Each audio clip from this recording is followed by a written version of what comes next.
Hi, my name's Jason, and I used to be just a good old average American kid living in upstate New York. There's me.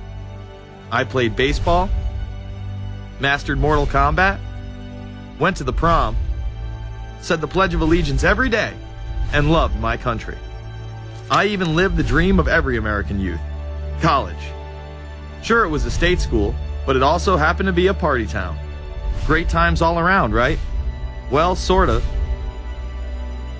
I still had to work hard as a pizza guy to make it. And of course there was school. I had to figure out the computer graphics programs I was working with, as well as attend classes I didn't care about. I certainly didn't know much about geopolitics. Then 9/11 happened and everything changed.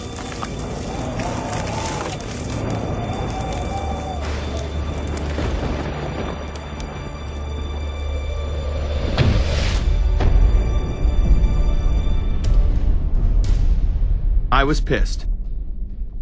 How dare the Muslim extremists massacre all those people? But was it all true? Prior to the invasion of Iraq, something didn't seem right. I then did a startling thing. I actually took a look at what happened that terrible September day. What I found horrified and angered me to such an extent that I took action. We were lied to, and lied to big time. Before I knew it, I went from a normal college student to the political guy at the party to one of the guys that brought you the first internet blockbuster, Loose Change. The film would not only change my life, but countless others as well. So if you've ever seen Loose Change, the documentary about September 11th, conspiracy theorist documentary, it is riveting. Oh, like, yeah. You watch it, and by the end, not even the end, 10 minutes in, you're like... You got your car packed, your head... You're just like, oh my God, it's all true. So every place, there's questions coming from this documentary. And you don't have to believe everything in the documentary to still have questions come up. And you look back and you remember what you saw and what you were told, and now you have questions. We got the boogeyman out there. Wow. See, for many years it was communism, then it was the war on drugs, now it's the war on terror. All through our life we've had to have a boogeyman. Loose Change took the truth about 9/11 into the mainstream with over 100 million views and allowed me to travel the country and even take on some of my detractors. The answer is no, they cannot. Jason, I think it's telling that every time you disagree with something, you call the people a liar. I'm not calling anybody a liar, sir. I'm calling you a liar because you are a liar. But if we were lied to about 9/11, then who was really behind it? A lot of people on the web were pointing towards the New World Order, but that was impossible. I mean, the Hulkster couldn't be involved, could he? W.O. is the only way to go, and what you gonna do? So I set out to find out if a New World Order really existed. And if it did, what was it? Who was involved? And what were their goals? The very word secrecy is repugnant in a free and open society. And we are, as a people, inherently and historically opposed to secret societies, to secret oaths, and to secret proceedings. For we are opposed around the world by a monolithic and ruthless conspiracy. It is a system which has conscripted vast human and material resources into the building of a tightly knit, highly efficient machine. Its preparations are concealed, not published. Its mistakes are buried, not headlined. Its dissenters are silenced, not praised. No expenditure is questioned, no rumor is printed, no secret is revealed.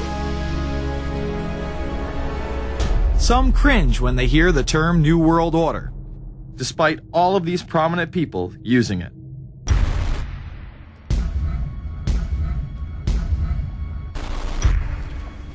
The world that maybe some people dreamt of at that conference back in Bournemouth, when it looked as if maybe history would end, that liberal democracy would triumph, that free market economics would slowly progress, and we'd have a new world order.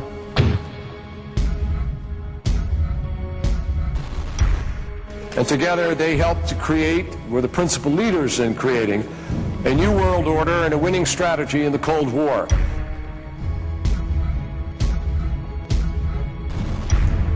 We are part of a new world order. And as the recently departed Admiral William J. Crowe once said, it's long on new and it's short on order.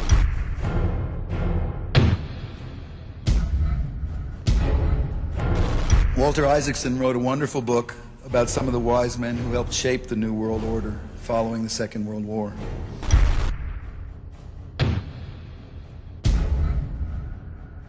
As we devise a way forward in Iraq, I urge the international community to embrace its responsibility for creating that new world order. A new world order based upon collective action.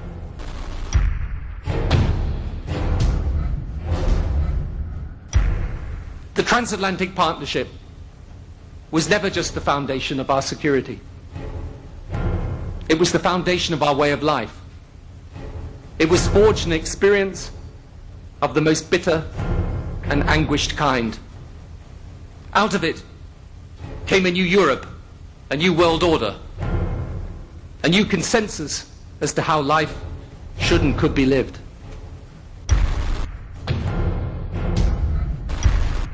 And just like that, it was gone. It was a new world order. That's what President George H. Bush said. Harvard historian Francis Fukuyama pronounced the end of history. In fact, when it is used, that person is often dismissed out of hand because of the perception that it is nothing more than a conspiracy theory. Actually, the idea of global governance and a one world order has been around for centuries, and the term New World Order has been used frequently in recent history. The New World Order means different things to different people, but to those who expect to be in control of it, it means the same thing. It means all the world under their control. They believe that somebody must rule. After all, people are too darn dumb to know how to rule themselves. They figured that that's their role.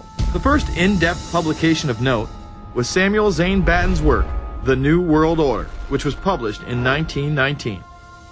Under the cloak of Christianity, this order speaks of a new world rising and advocates social control over all people and all resources. It promotes a world federation with a world parliament, an international court, and a global police force. Some of its goals are as follows. Community. The danger and loss in crime and degeneracy. The determination to make community life safe, sanitary, wholesome, and moral. Industrial. The disappearance of class distinctions and the solidarity of all interests in the economic process. National. The conception of the nation's welfare as the supreme concern, with the policy that everything shall contribute to this end, and every person must do some useful work. International. The creation of an international mind, with a world consciousness, and a world patriotism. The destruction of every arbitrary power that can separately and of its single choice disturb the peace of the world.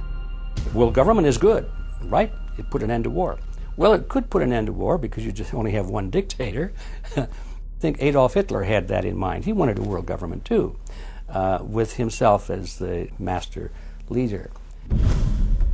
Many have regarded Hitler as the apex of evil, a true heart of darkness. But how many people know that Hitler had his own vision of a new world order? Hitler had been promoted by the establishment. He graced the cover of Time magazine many times and was their Man of the Year twice.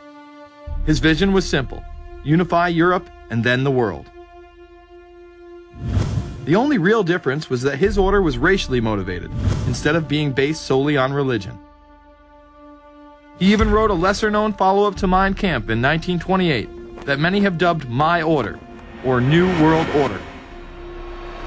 President Roosevelt would condemn this order prior to World War II.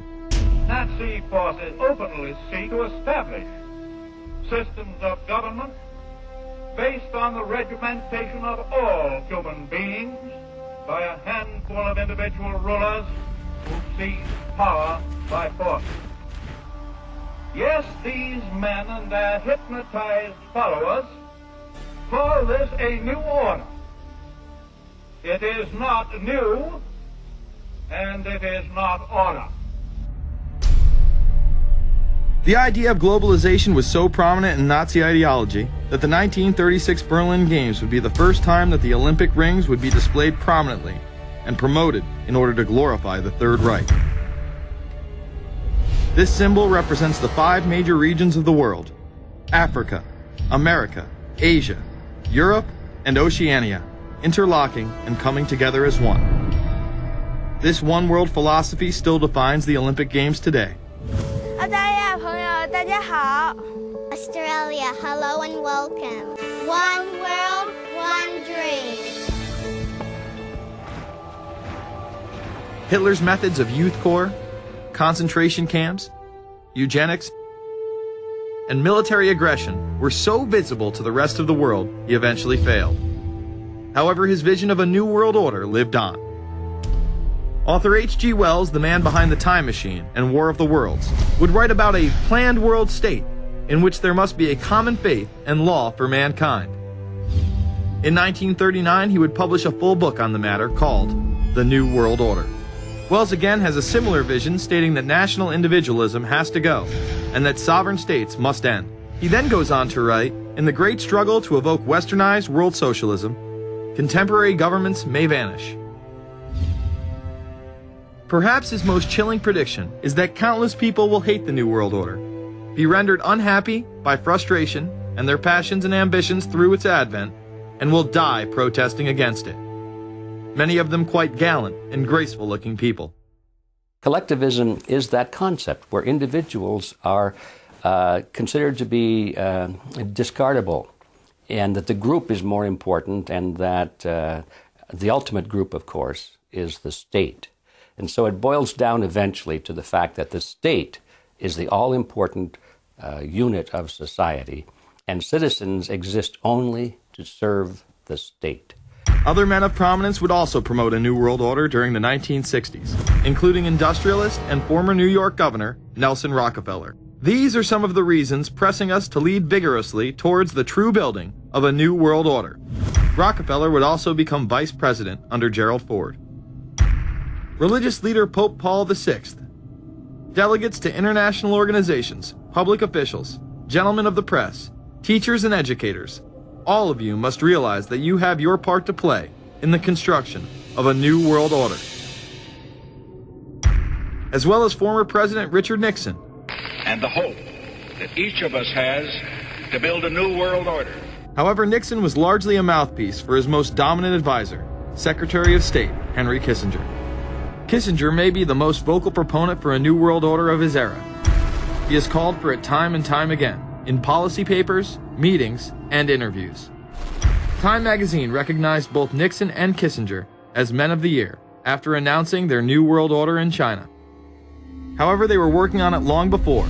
In these once classified documents, they both discussed the new order with the president of Indonesia. Mainstream media was even critical of Kissinger's vision in the early 70s. In ragged, spasmodic fashion, a new world order is coming into being, but it looks less and less like the world order that Mr. Kissinger had constructed in his own mind. Kissinger's New World Order would fall under the radar for some time. However, it saw a vast revival during the first Bush administration. Here is Brent Scowcroft, former vice chairman of Kissinger Associates and former national security advisor under both Ford and Bush Sr., as he discusses the New World Order. Looking at the subtitle this morning, Are We Ready for the New World Order? Gives me something of the shudders. That phrase, New World Order, I'm afraid I'm partly responsible for resurrecting. To me, what that symbolized was perhaps a fundamental change in the character of our response to national security issues. Here, Charlie Rose asked Scowcroft, Kissinger, and former National Security Advisor Zbigniew Brzezinski if we are living in a new world order. Where are we as we think about this time in American foreign policy? Are we at a special moment which is being redefined? Or are we creating a new world order? We're at a moment when the international system is in a period of change like we haven't seen for several hundred years. In some parts of the world, the nation state on which the existing international system was based is either giving up its traditional aspects, like in Europe, or as in the Middle East. George H.W. Bush would campaign for a New World Order like no other president before him. He would openly discuss it during his State of the Union address. What is at stake is more than one small country.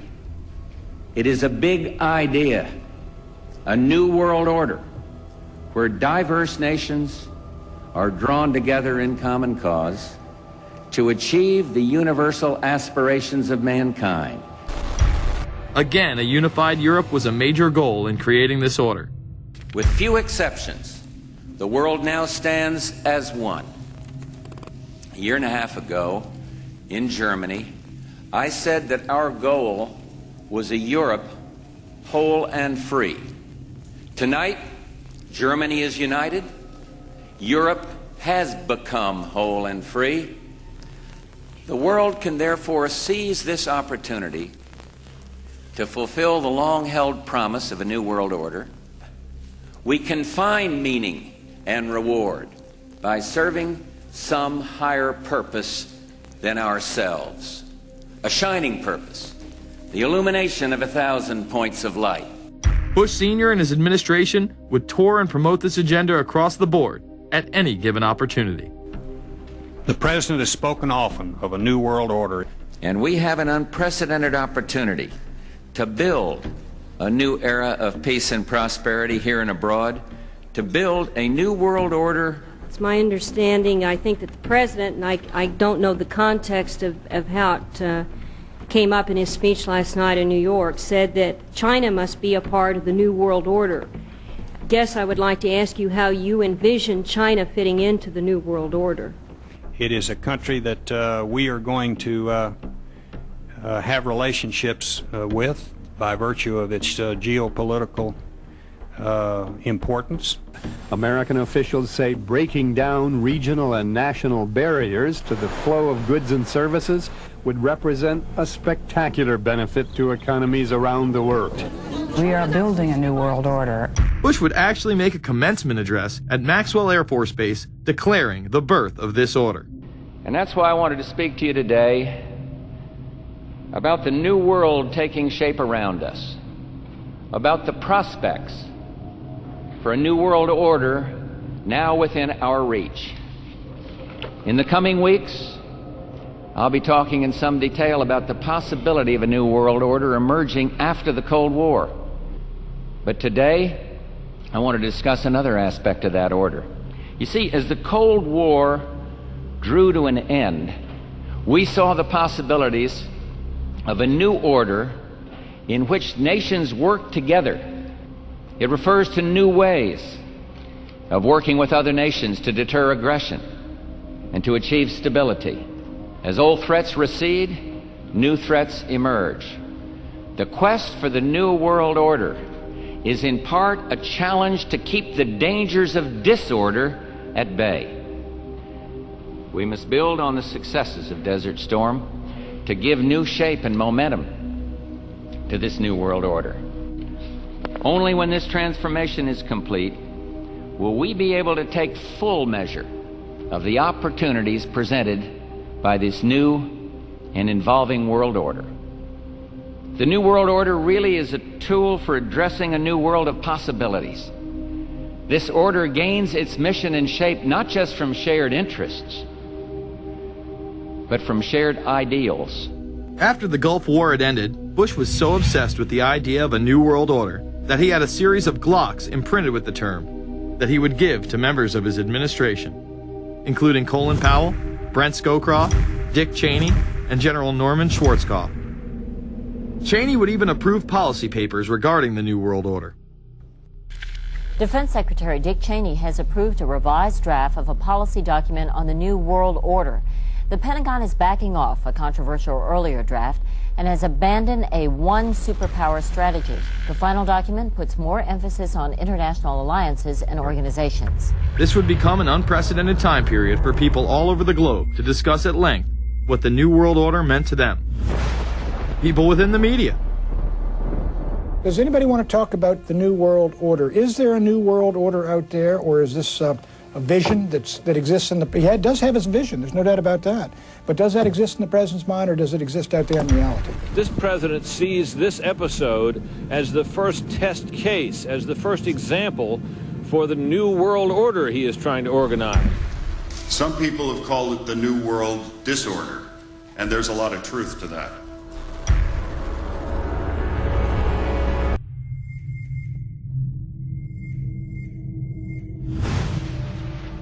University and institutional chairs. I mean, we're talking a New World Order at Georgetown.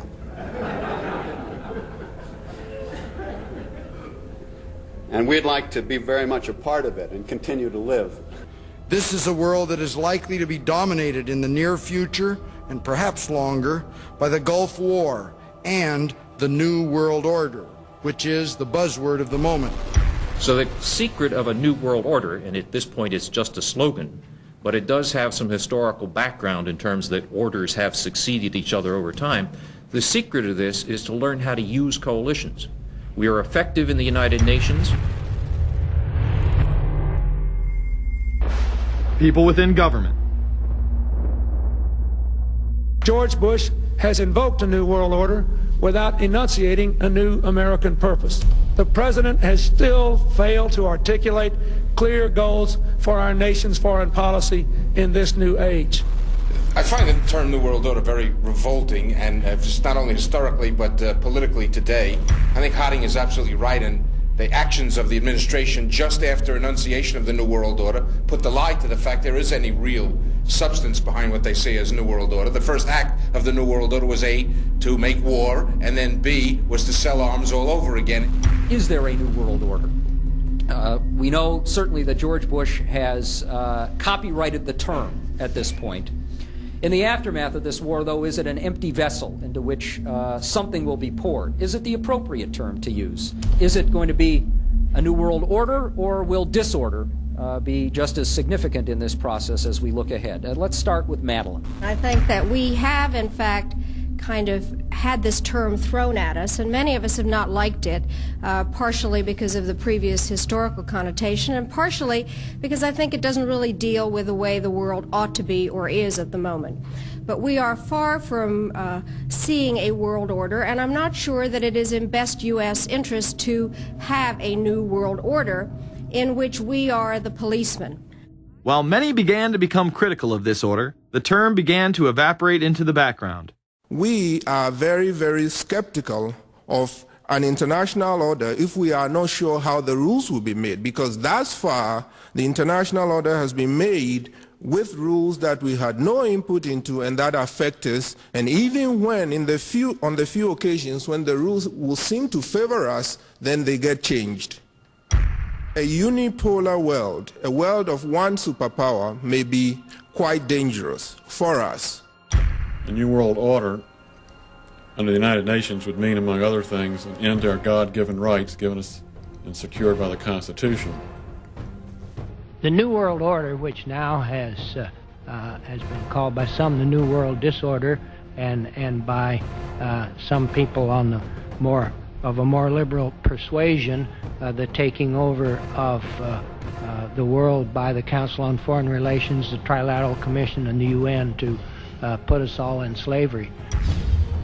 But what are these organizations? Who founded them? And what are the stated goals of each?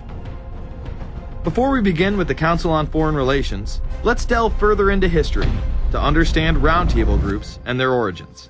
Its roots go way, way back in history, and they go back to the formation of a secret society, a secret organization that was created by Cecil Rhodes, a very powerful and very wealthy individual. And people have heard about him in history, and they know about the Rhodes Scholarship, and they think, well, isn't that nice? That they don't understand at all what that's all about.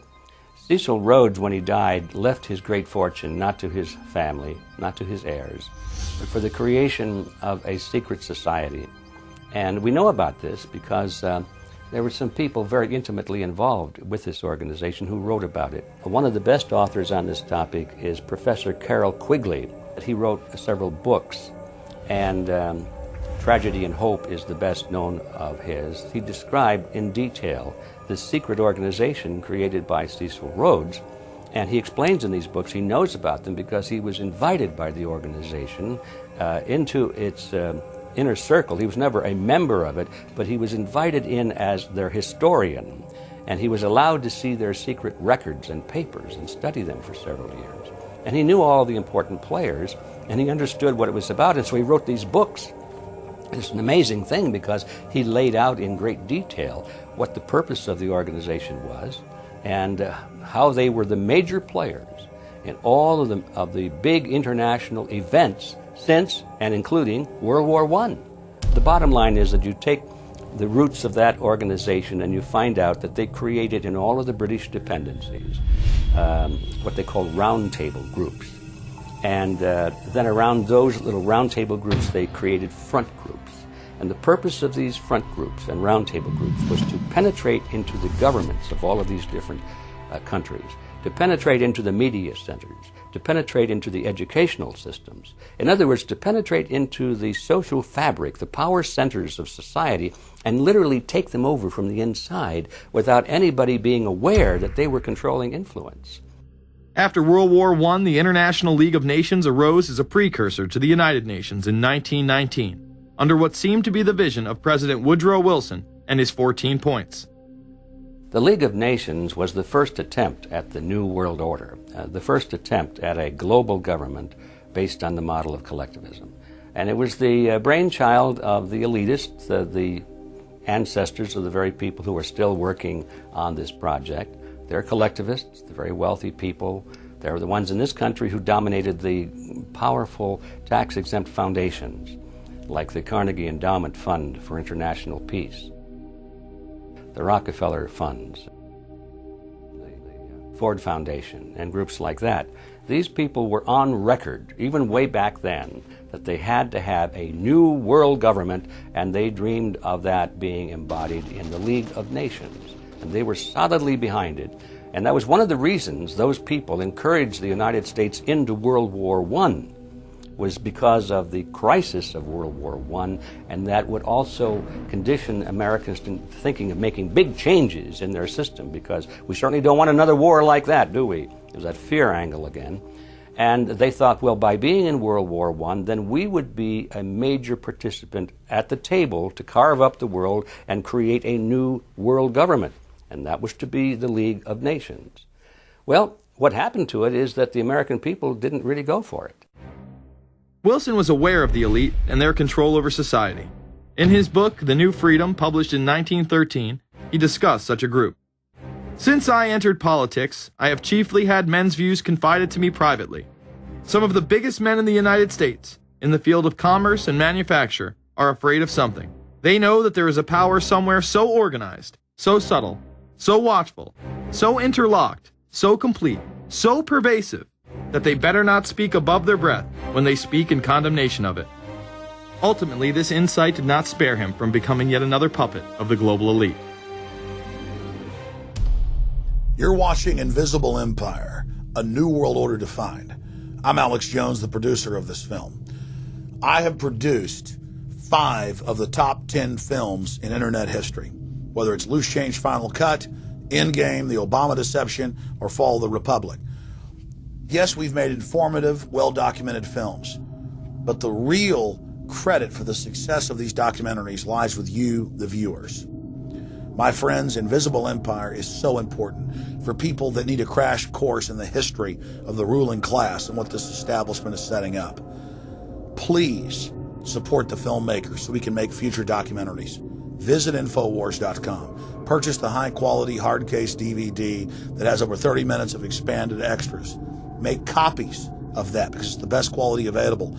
Give it to everyone you know. Have public showings, whether it's the library, a local theater, or your home. Get it out to everyone you know. Get a PrisonPlanet.tv membership.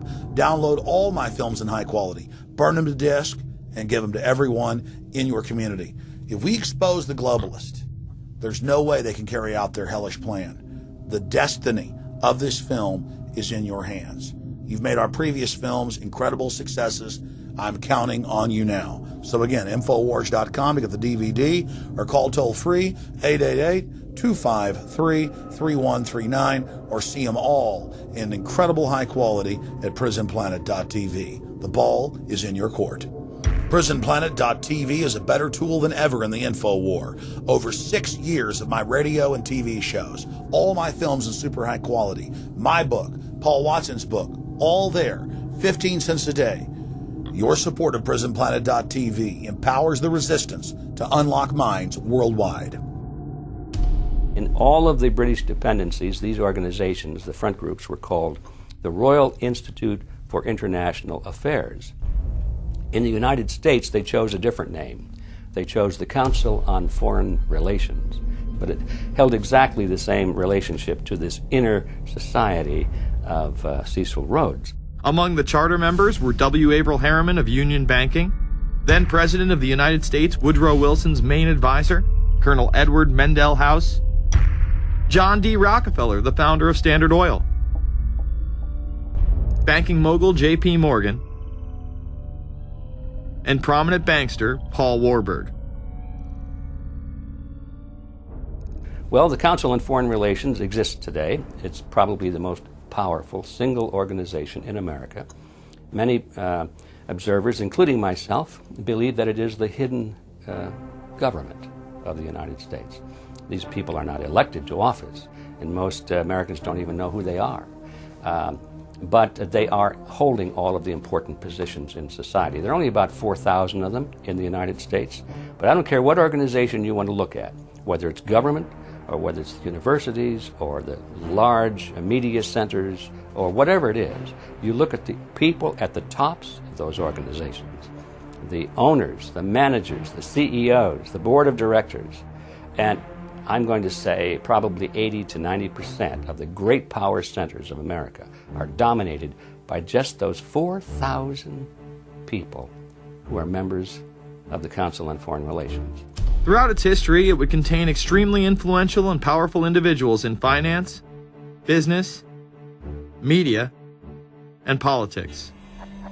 Former presidents of the United States include Richard Nixon,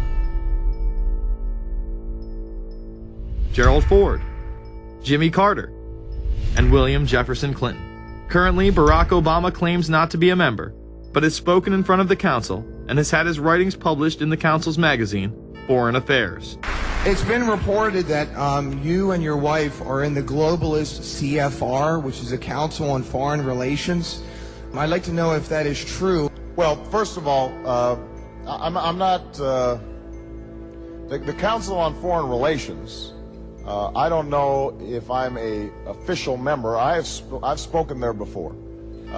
It basically is just a forum where a bunch of people talk about foreign policy. And so there's nothing... there's no official membership. I don't have a card or, you know, a special handshake or anything like that. Now, why is that important? It's important because the avowed purpose of the Council on Foreign Relations is to create a new world order, a global government based on the model of collectivism.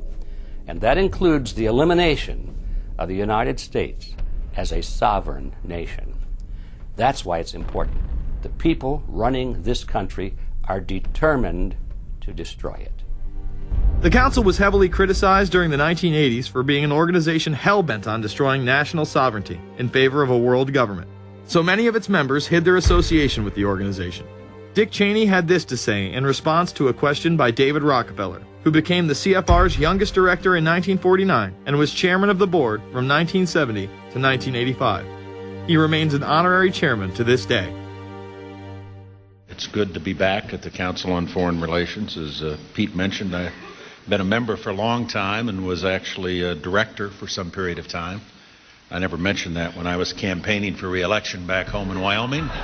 Now, you are the president of the Council on Foreign Relations, all right? Yes, sir. You guys toy with countries of the world like toys, don't you? You're like the Illuminati, you're the Masons, you control everything, don't you? That's the rap on you guys. What's so interesting now, though, is who's on the chessboard. It's the toys, if you will, are a lot more than states. Notice that Mr. Haas does not deny that the CFR has massive control over the geopolitical arena, and instead tries to focus on the separate entities outside of nation-states. Current Secretary of State Hillary Clinton also reveals the importance of the CFR here. But it's good to have an outpost of the council right here down the street from the State Department. We get a lot of advice from the council, so this will mean I won't have as far to go to be told what we should be doing and how we should think about the future. You have these private groups that are run and created by the elite, by the ultra-rich, wealthy families that have been manipulating global markets from behind the scenes for generations. They create these private groups that then feed information to the government, to senators, to congressmen, their recommendations, their policy papers, what they think should happen. And it's fascinating because if you actually read what it is that they're doing, the recommendations that they make, they're very able to get them put in place. Discussions that are going on in these private groups are really talks that should be going on in Senate committees and in the halls of Congress, but they're happening with these ultra-elite groups that are then pushing their propaganda into the political mainstream, and then it's becoming enacted, it's becoming put into law. Still not convinced the CFR is promoting a new world order? Listen to what Leslie Gelb had to say upon leaving the New York Times to chair the organization as its president in 1993. I loved it. Doing a column is a great job. I'm going to an equally great but different job, and in a way a job that caps everything I've been doing in my life, in government and academia and in journalism. I think that's what the Council on Foreign Relations will allow me to do. Well, you know, for example, you had me and 3 or 4 other folks on this show a few months ago to talk about the New World Order, right? Exactly. Right? Bob I talk Bermas about and it, you, exactly. Right. I talk about it all the time. New World Order wants a global system where one small central authority of individuals can then dictate a policy that's going to be distributed down to the rest of the world, everywhere, in the smallest little town in the middle of nowhere in some remote country. I now think it's safe to say that the Council is extremely influential on the world stage and openly promote global governance. The Council and the globalists were able to take this agenda to the next level following World War II. The United Nations was born out of the ashes of this conflict. Unlike the League of Nations, the United States not only joined this organization, they championed it. First book I wrote was The Fearful Master, a second look at the United Nations. It was written at a time when it was not popular to be critical of the UN. I mean, the United Nations was viewed by almost everybody as our last best hope for peace. It was a means, we were told, to bring humanity together and put an end to war and live in peace and harmony and promote trade and all of these good things. I wish it were any of those things, but it's not. The original charter for the United Nations was drafted in San Francisco in 1945, and the United States became a permanent member of the Security Council, along with France, the United Kingdom, the Soviet Union, and the Republic of China. The process by which other nations' belief systems could be used to erode and eviscerate our Constitution and Bill of Rights had taken a giant leap forward. The United Nations is one of the most well-known sort of globalization attempts. Its primary goal is to streamline all the governments of the world, to create a global council and to unify all the rules and all the regulations for the world. So it's essentially the precursor and an engine of this new world order. The United Nations is made up of all of the countries of the world, most of which are dictatorships of one kind or another. And you don't take a bunch of dictatorships and put them into a bag and shake it up and come out with a freedom-loving governmental unit. You come out with a global dictatorship. This was the public face of global governance. However, many other organizations have been birthed since. Even more suspect is a private group called the Trilateral Commission. David Rockefeller and Henry Kissinger are among its some 300 influential members. The Trilateral Commission, rich and powerful business and political leaders from Japan, Europe, and North America. The New York-based policy group was formed in 1973 by Chase Manhattan Bank Chairman David Rockefeller. In addition to Rockefeller, there are many other noted American members. Among them, economist Alan Greenspan, former Defense Secretary Harold Brown. George Bush was once a member but resigned last year before his unsuccessful presidential campaign. Back then, it wasn't politically wise to be aligned with what his party's right wing considered a shadow world government. The United Nations would take over America. The Trilateral Commission would control the world. Just look at its membership, they say. Current and former members include Presidents Clinton, Bush, and Carter. Names like Brzezinski, Christopher, Kissinger, and Schultz. And top executives of ITT, Xerox, Exxon, and Nations Bank.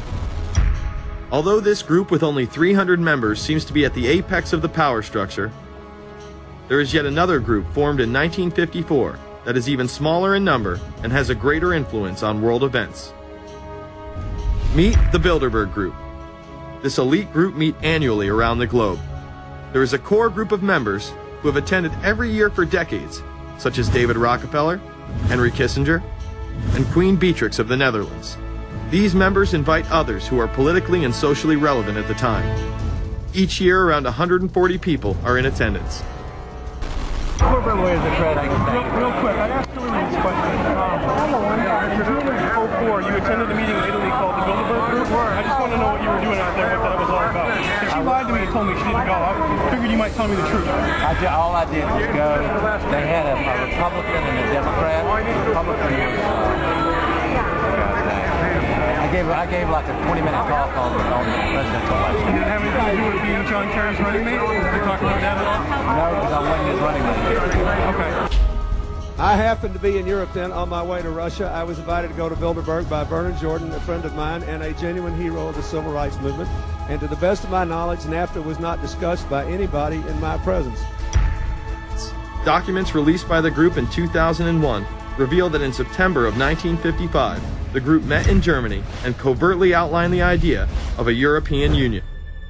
Section E, European Unity, discusses the general support for European integration and unification, and the idea to unify Germany once again with the rest of Europe under a common marketplace. Belgian Viscount and current Bilderberg chairman Etienne Davignon told the EU Observer in 2009 that the next Bilderberg meeting could improve understanding on future action in the same way it helped create the euro in the 1990s. This illustrates the patience, vision, and reach of this organization. It was able to promote and establish both the European Union and a European currency over the course of just under 40 years, incrementally. One of the things that the elitists discussed back at the turn of the century when they were talking about how do you convert the United States into a collectivist system was the fact that you can't do it quickly. You have to let people get used to it incrementally, because any major change would be rejected. The 1957 Conference of Rome, where the Common Market Treaty, providing for free trade in all products, was at last signed. 6 nations, France, Germany, Italy, Belgium, Holland, and Luxembourg, agreed to remove all mutual barriers to trade within 12 to 15 years, the embryo of a political union which they proclaimed to be their ultimate objective. In that fashion, it's possible for people to get used to this process and even to think it's a good thing. People will accept the gradual growth of government, the gradual loss of their purchasing power. They'll accept almost anything if it's done gradually. And we have to be very alert to that.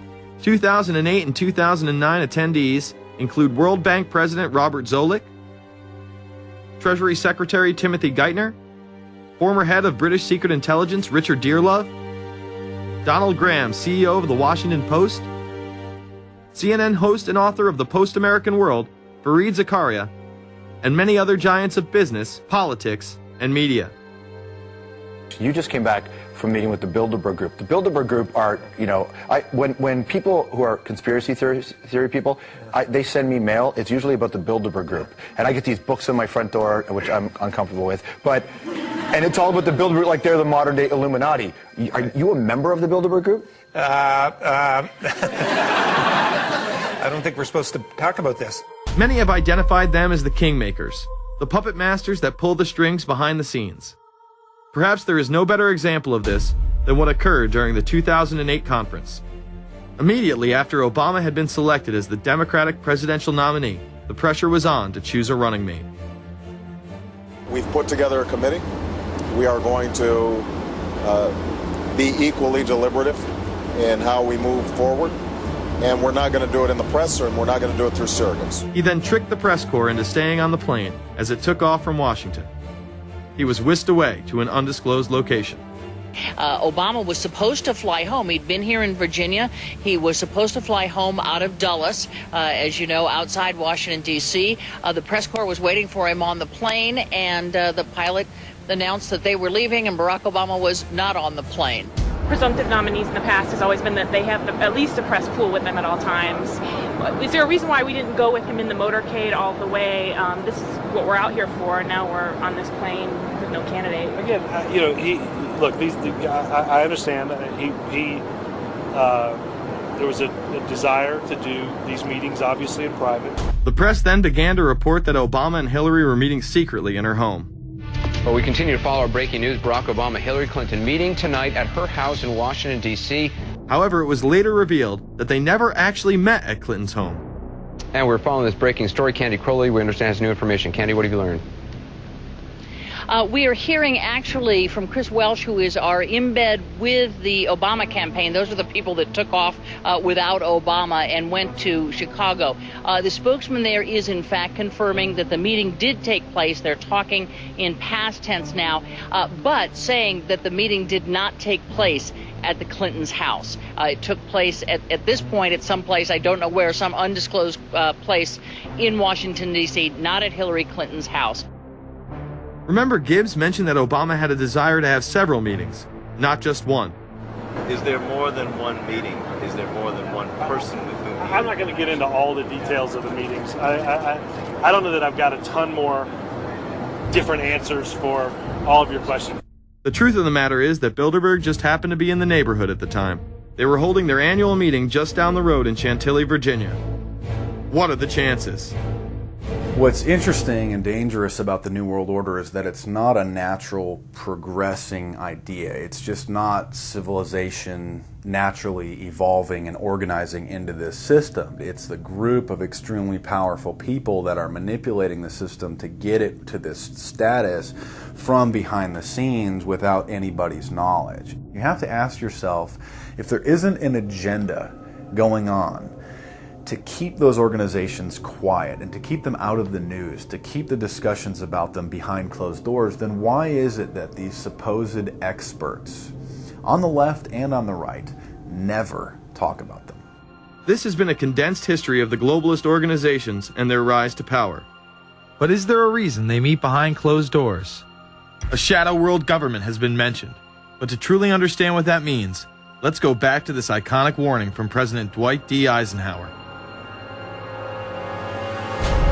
Progress toward these noble goals is persistently threatened by the conflict now engulfing the world. It commands our whole attention, absorbs our very beings. We face a hostile ideology, global in scope, atheistic in character, ruthless in purpose, and insidious in method. Unhappily, the danger it poses promises to be of indefinite duration. The need to maintain balance in and among national programs. Balance between the private and the public economy. Balance between the cost and hoped for advantages. Balance between the clearly necessary and the comfortably desirable. We have been compelled to create a permanent armaments industry of vast proportions. We annually spend on military security alone more than the net income of all United States corporations. The total influence, economic, political, even spiritual, is felt in every city, every state house, every office of the federal government. Yet we must not fail to comprehend its grave implications. Our toil, resources, and livelihood are all involved. so is the very structure of our society. In the councils of government, we must guard against the acquisition of unwarranted influence, whether sought or unsought, by the military-industrial complex. The potential for the disastrous rise of misplaced power exists and will persist. America went into a major mobilization, revived its defense industries, and we saw the civilian economy of America more and more skewed through the 50s.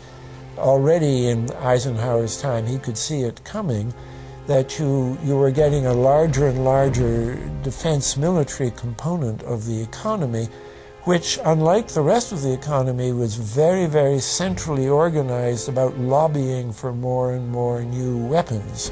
It was the political skills of this military-industrial complex, which I think Eisenhower was really warning us about, and rightly. There is a military-industrial complex.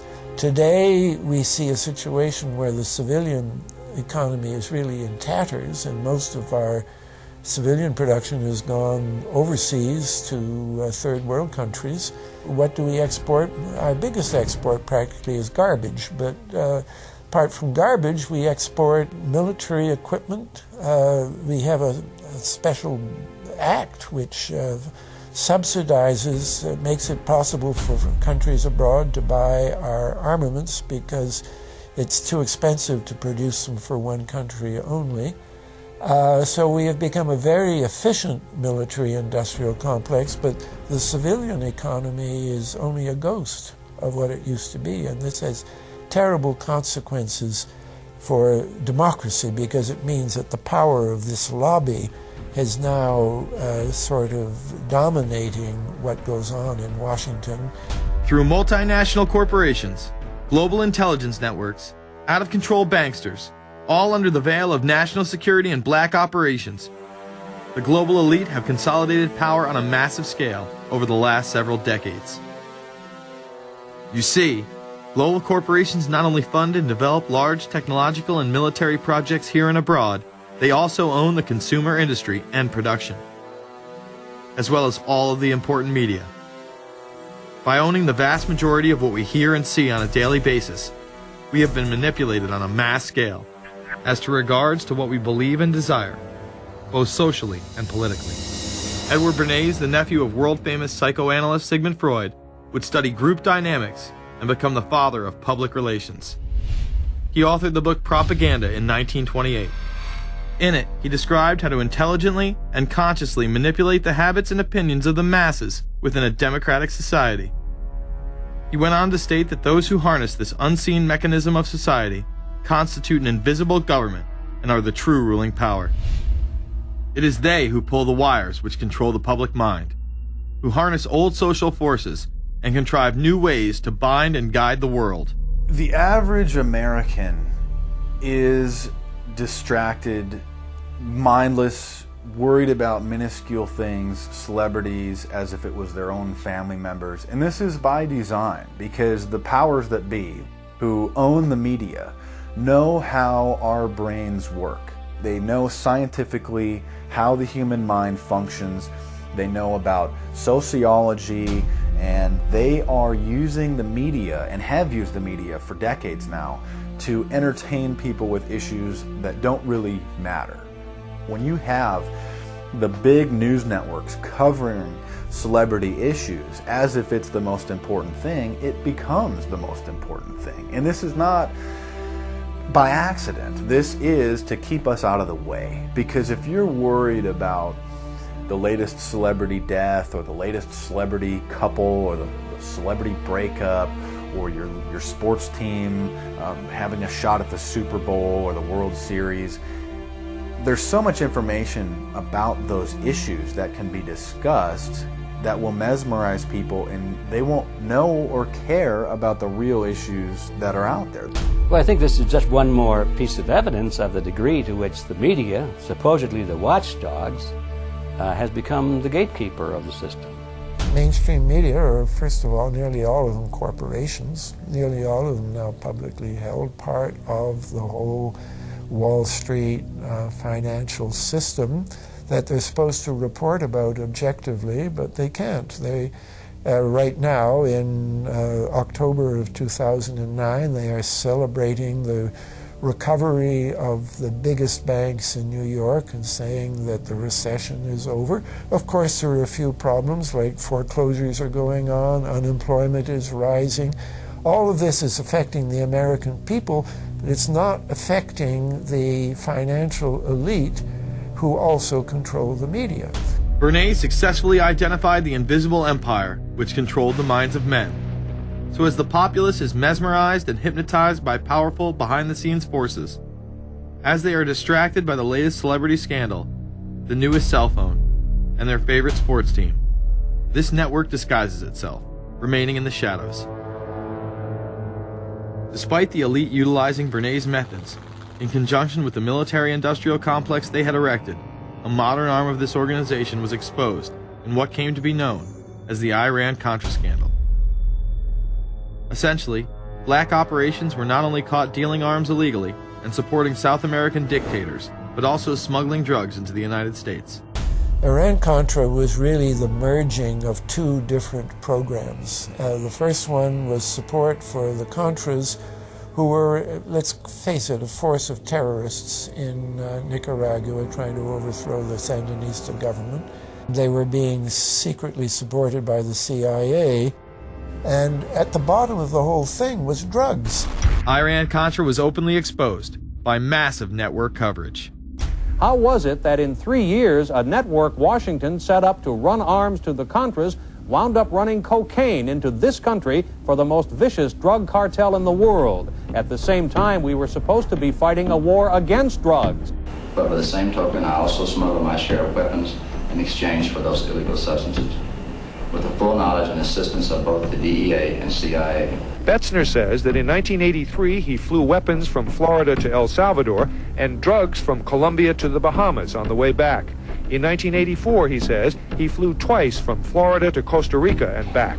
We could bring back our own cargo, and they would arrange it, or we could bring back their cargo without ever having to worry about interception, arrest, anything like this, that everything was taken care of. What kind of cargo were you talking about? Drugs. Tolliver says he had 2 meetings with this man, CIA veteran Rafael Quintero. Then in March of 1986, he says he flew 14 tons of weapons down to Honduras, to this Contra resupply base set up by the CIA. We take off from Tegucigalpa, Honduras, and we leave. To? South Florida. Where in South Florida? We landed at Homestead. Homestead? Air Force Base. This is the plane Tolliver says he used. The plane traces to a company that had a State Department contract to fly humanitarian supplies to the Contras. In addition to that, 36 sources confirm the basic scheme. We can now report that long before that operation began, there was another operation to provide guns for the Contras, which was also against the law. In this operation, Americans and Israelis provided arms to the Contras, and then the same network smuggled drugs into the United States. The operation was launched in spring of 1983 at Washington's request, with at least $20 million of Israeli government money later reimbursed, we're told, from U.S. Covert Operations Fund. For about 5 years, people were flying arms into Iran, and most of them came from Israel. The Israelis purchased the weapons from Poland and Czechoslovakia and began shipping them secretly from Yugoslavia to Bolivia, and then to Panama. The Israeli liaison man there, this man, Michael Harari, until recently a close aide to Panama's strongman, General Manuel Noriega. You'd bring the ship into Colombia, you would load drugs aboard it, and you would bring those drugs back to Panama with you. But bringing that stuff into the United States, that was something else. I've never been so thoroughly disgusted with myself in my life. This network would also be involved in the October surprise. We really can't understand that unless we understand the so-called October surprise in the 1980 election, which is, I think, unquestionably Republicans, including William Casey, who later became Reagan's head of the CIA, negotiated with the Iranians for them not to release the hostages which were being held in Iran to Carter, but to wait until the Carter was defeated and the Republicans were in. That is what actually happened, that the hostages were only released on the day that Carter left office and Reagan came in. Unbelievably, this same network would even be linked to the BCCI banking scandal by journalist Danny Casolaro. Casolaro was probing a conspiracy he called the Octopus, which involved the Iranian hostage crisis, the Iran-Contra affair, with, believe it or not, all funds channeled through BCCI, the international bank charged with everything from money laundering to fraud. BCCI, it's a shadowy international bank linked to terrorists, drug runners, and dictators.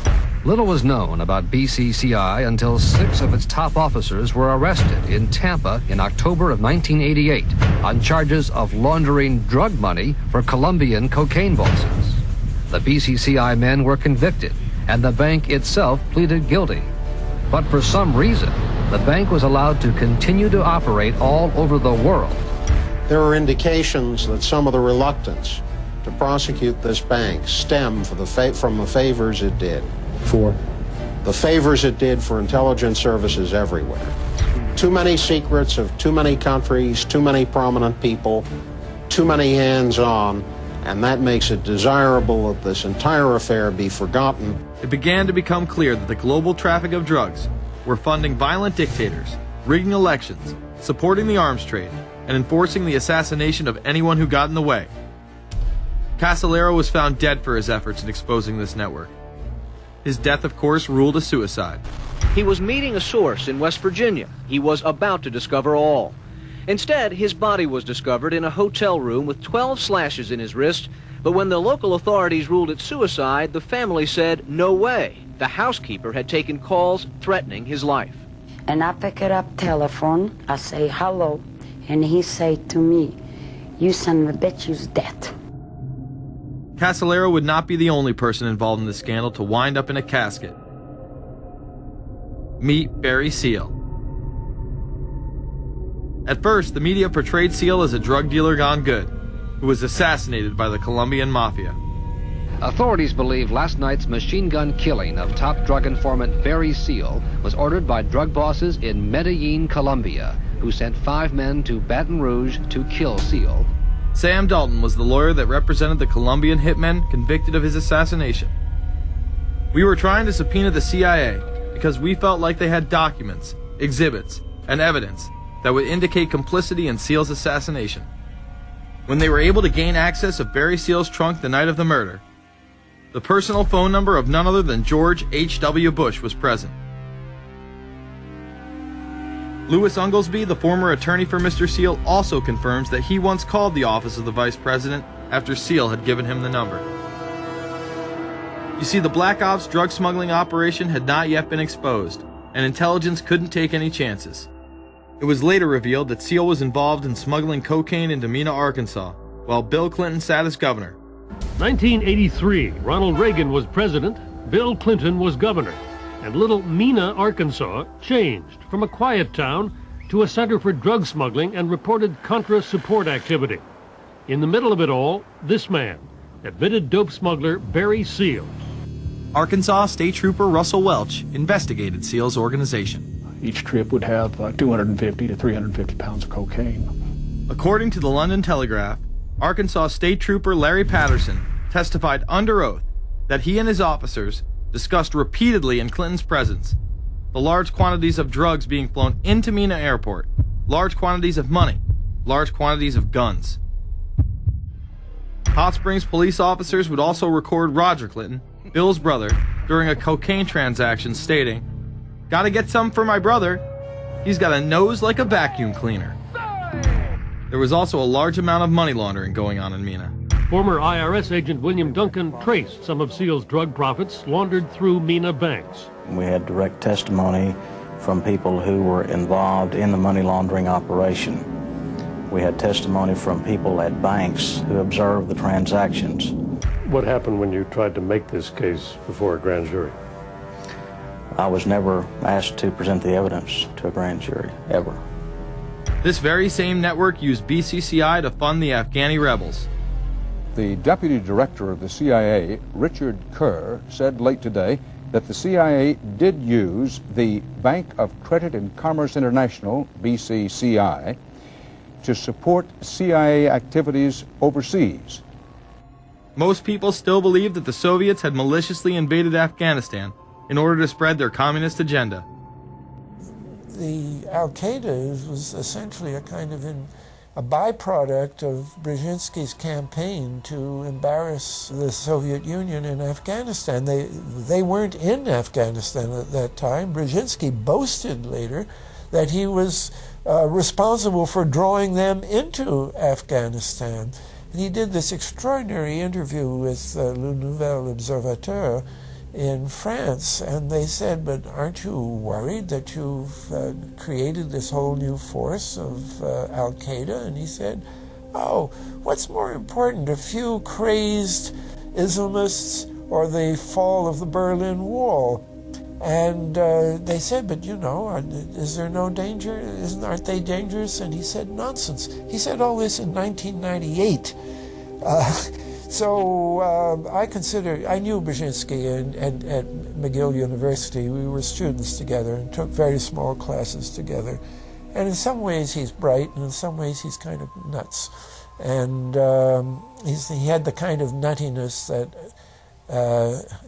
made him attractive to the Rockefellers. Bin Laden and his network were actually funded by BCCI through U.S. covert operations. Well, the reason I bring it up, if you've ever heard any of our call-in shows, you know that we have people that think about the conspiracy theories of people like you. You would be a poster child for these people because you have served on the board of the Council on Foreign Relations. You helped start the Trilateral Commission, and you've been to the Bilderberger Group. Are people too close in this world, people in business, too close to the governments? Well, you know, there is such a thing as insidious influence. And the question is, how does it operate? Does it involve bribery? And does it involve some sort of psychological domination of individuals? I don't believe in this notion of some sort of secret societies controlling people. But of course, in any political system, there are sort of over-the-table and under-the-table arrangements. Arrangements that involved ruthless, illegal, and immoral activities in order to dominate humanity. Despite all of the evidence that has just been presented, this network would fall down the memory hole, even though 14 convictions were made in the Iran-Contra scandal. The continued cover-up would be made possible by George H.W. Bush. These documents that came forward in the North trial clearly reveal the involvement of the Vice President to a greater degree, I think, than he has acknowledged heretofore. This, of course, did not stop him from pardoning those involved during the twilight of his presidency. Some new reverberations today to President Bush's Christmas Eve surprise, the pardoning of former Defense Secretary Caspar Weinberger and several others in connection with the Iran-Contra allegations. Well, now the special prosecutor says it's the president who needs to explain some things. The real issue is why the notes weren't produced 5 years ago when the congressional investigation and the independent counsel's investigation had requested them. Because high-level political officials scrambled to limit the investigation and establish plausible deniability for the upper echelons of the network, including Bush himself. So who is this guy, and how did he come to power? To understand that, we must first take a look at his father, Prescott. Prescott was born into privilege and became extremely influential in business, intelligence, and politics. He helped establish the CIA out of the Army's Office of Strategic Services with the Dulles brothers, and served as a senator in the state of Connecticut. However, during his time serving as one of the directors of Union Banking Corporation, he was doing business with Nazis.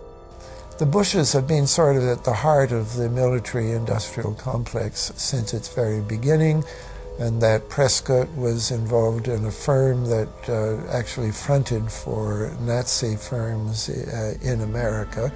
In fact, Union Banking and its subsidiaries were seized by the United States government in October of 1942 under the Trading with the Enemy Act.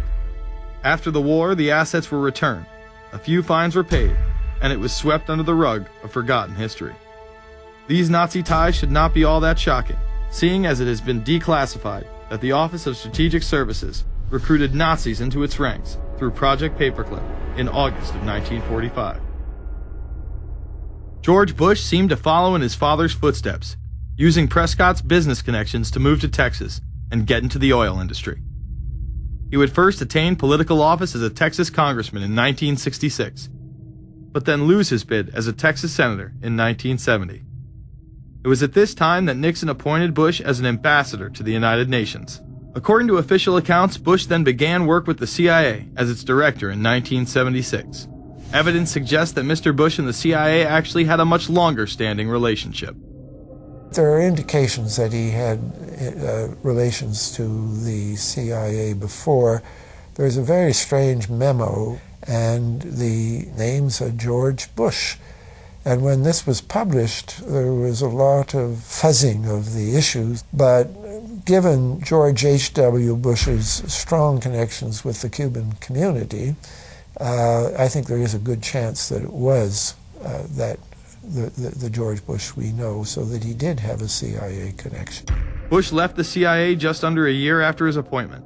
He is credited with restoring the agency's morale, as its image was being shattered by the Church Committee's revelations of the CIA's unauthorized activities involving assassinations and corruption. In reality, Bush was responsible for denying the Church Committee many of the documents it requested, and making it impossible for them to do a thorough investigation. After his time as CIA director, he devoted himself to becoming the next president of the United States. Many people within his own party did not like his globalist ties. Along the campaign trail, Bush continually had to explain his association with the group. You know J.R. Ewing in the show Dallas? J.R. is a member of the Trilateral Commission, I think. It's got to be because it's so bad. Let me tell you something. I used to be a member of it. I resigned, as I did from every business thing I was in, to concentrate on one thing, running for President of the United States. Ronald Reagan initially had no interest in having Bush as his running mate. Even then presidential candidate Ronald Reagan had questions. I would suggest that maybe Mr. Bush would clear the air if he'd tell us why he resigned. Reagan's backers then forced him to choose their intelligence frontman, George H.W. Bush, as his vice president. But in spite of last year's campaign rhetoric, all seems to be back to normal between George Bush and his old colleagues. And President Reagan, who is relying on many of these powerful business leaders to make his economic package work, will host commission representatives at the White House Monday. After Reagan's election, there was an attempt on his life, just 69 days into office. Astoundingly, Bush would again be connected. So just who is John Hinckley Jr.? When he left this neighborhood 8 years ago, he was, by all accounts, well-liked and seemingly normal. This donut shop near the motel was visited by Hinckley, who reportedly waited for a phone call here each day, even though he had a phone in his motel room. The nature of the calls is not known. A touch of irony. The young man walking with the elder Hinckley is 30-year-old Scott Hinckley, John Jr.'s brother. He and Vice President Bush's son, Neil, are friends. They had planned to have dinner together in Denver tonight. The plans have been canceled. We were told Hinckley was a madman acting alone. If that was the case, why was he making phone calls from a payphone down the road instead of his hotel room? Why was the would-be assassin's brother a family friend of the man who stood to gain the presidency? While Reagan led the nation in the public eye, Bush exploited his power through the largely unknown Continuity of Government Directive. In the United States federal government, there is a super-secret agency which controls this shadow government. The National Program Office allowed Bush and his network to attain executive emergency powers. Ronald Reagan authorized the National Program Office when he signed a top-secret directive in 1982. Oliver North was one of the key officers responsible for the program's startup. Under the NPO's direction, 4 agencies were charged with execution of the Doomsday Plan: the CIA, the Departments of State and Defense, and the Federal Emergency Management Agency. An effort was being made to consolidate continuity of government programs across several major departments of the government under one office. After 8 years of secret wars, covertly sponsored revolution and assassination had advanced globalist interests and allowed Bush to achieve his lifelong dream by becoming the 43rd President of the United States. The fall of the Soviet Union left the United States as the sole superpower in the world. The Wolfowitz Doctrine stated, "We must maintain the mechanism for deterring potential competitors from even aspiring to a larger regional or global role." The New World Order was on display with the first Gulf War and the creation of a European Union. After losing to his crony Bill Clinton, he faded into the background as the agenda for a New World Order marched forward. After 1989, President Bush said, and it's a phrase that I often use myself, that we needed a New World Order. We have just exposed many of the globalist operations, including drug dealing, funding terror, dealing arms, and taking over the United States government by stealth. Whenever these agendas were threatened, those who opposed them ended up dead.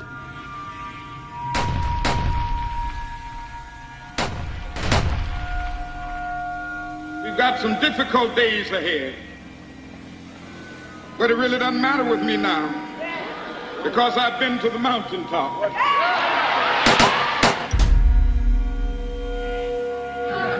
My thanks to all of you, and now it's on to Chicago, and let's win there. Thank you very much. Gave a paper about all three of the big assassinations in the 60s, which was John F. Kennedy, Bobby Kennedy, and Martin Luther King. And there are certain common denominators. I call these events deep events. We've become accustomed to the idea that every now and then something is going to happen, and we just know from the beginning we're not going to get to the bottom of it. And the more they happen, the more reconciled we've become to this state of affairs. In 1978, the House Select Committee on Assassinations could not ignore there was a conspiracy in regards to the assassination of John F. Kennedy and Martin Luther King Jr. Good evening. A congressional committee has concluded that President John Kennedy and civil rights leader Martin Luther King Jr., both of them, were probably killed as the result of conspiracies. The House Assassinations Committee wound up its 2-year study by recommending that the Justice Department look into both cases. In the assassination of Dr. Martin Luther King, the committee concluded the likelihood of conspiracy. The committee's summary of findings says President Kennedy was probably assassinated as a result of a conspiracy, that its evidence establishes a high probability that 2 gunmen fired at the motorcade.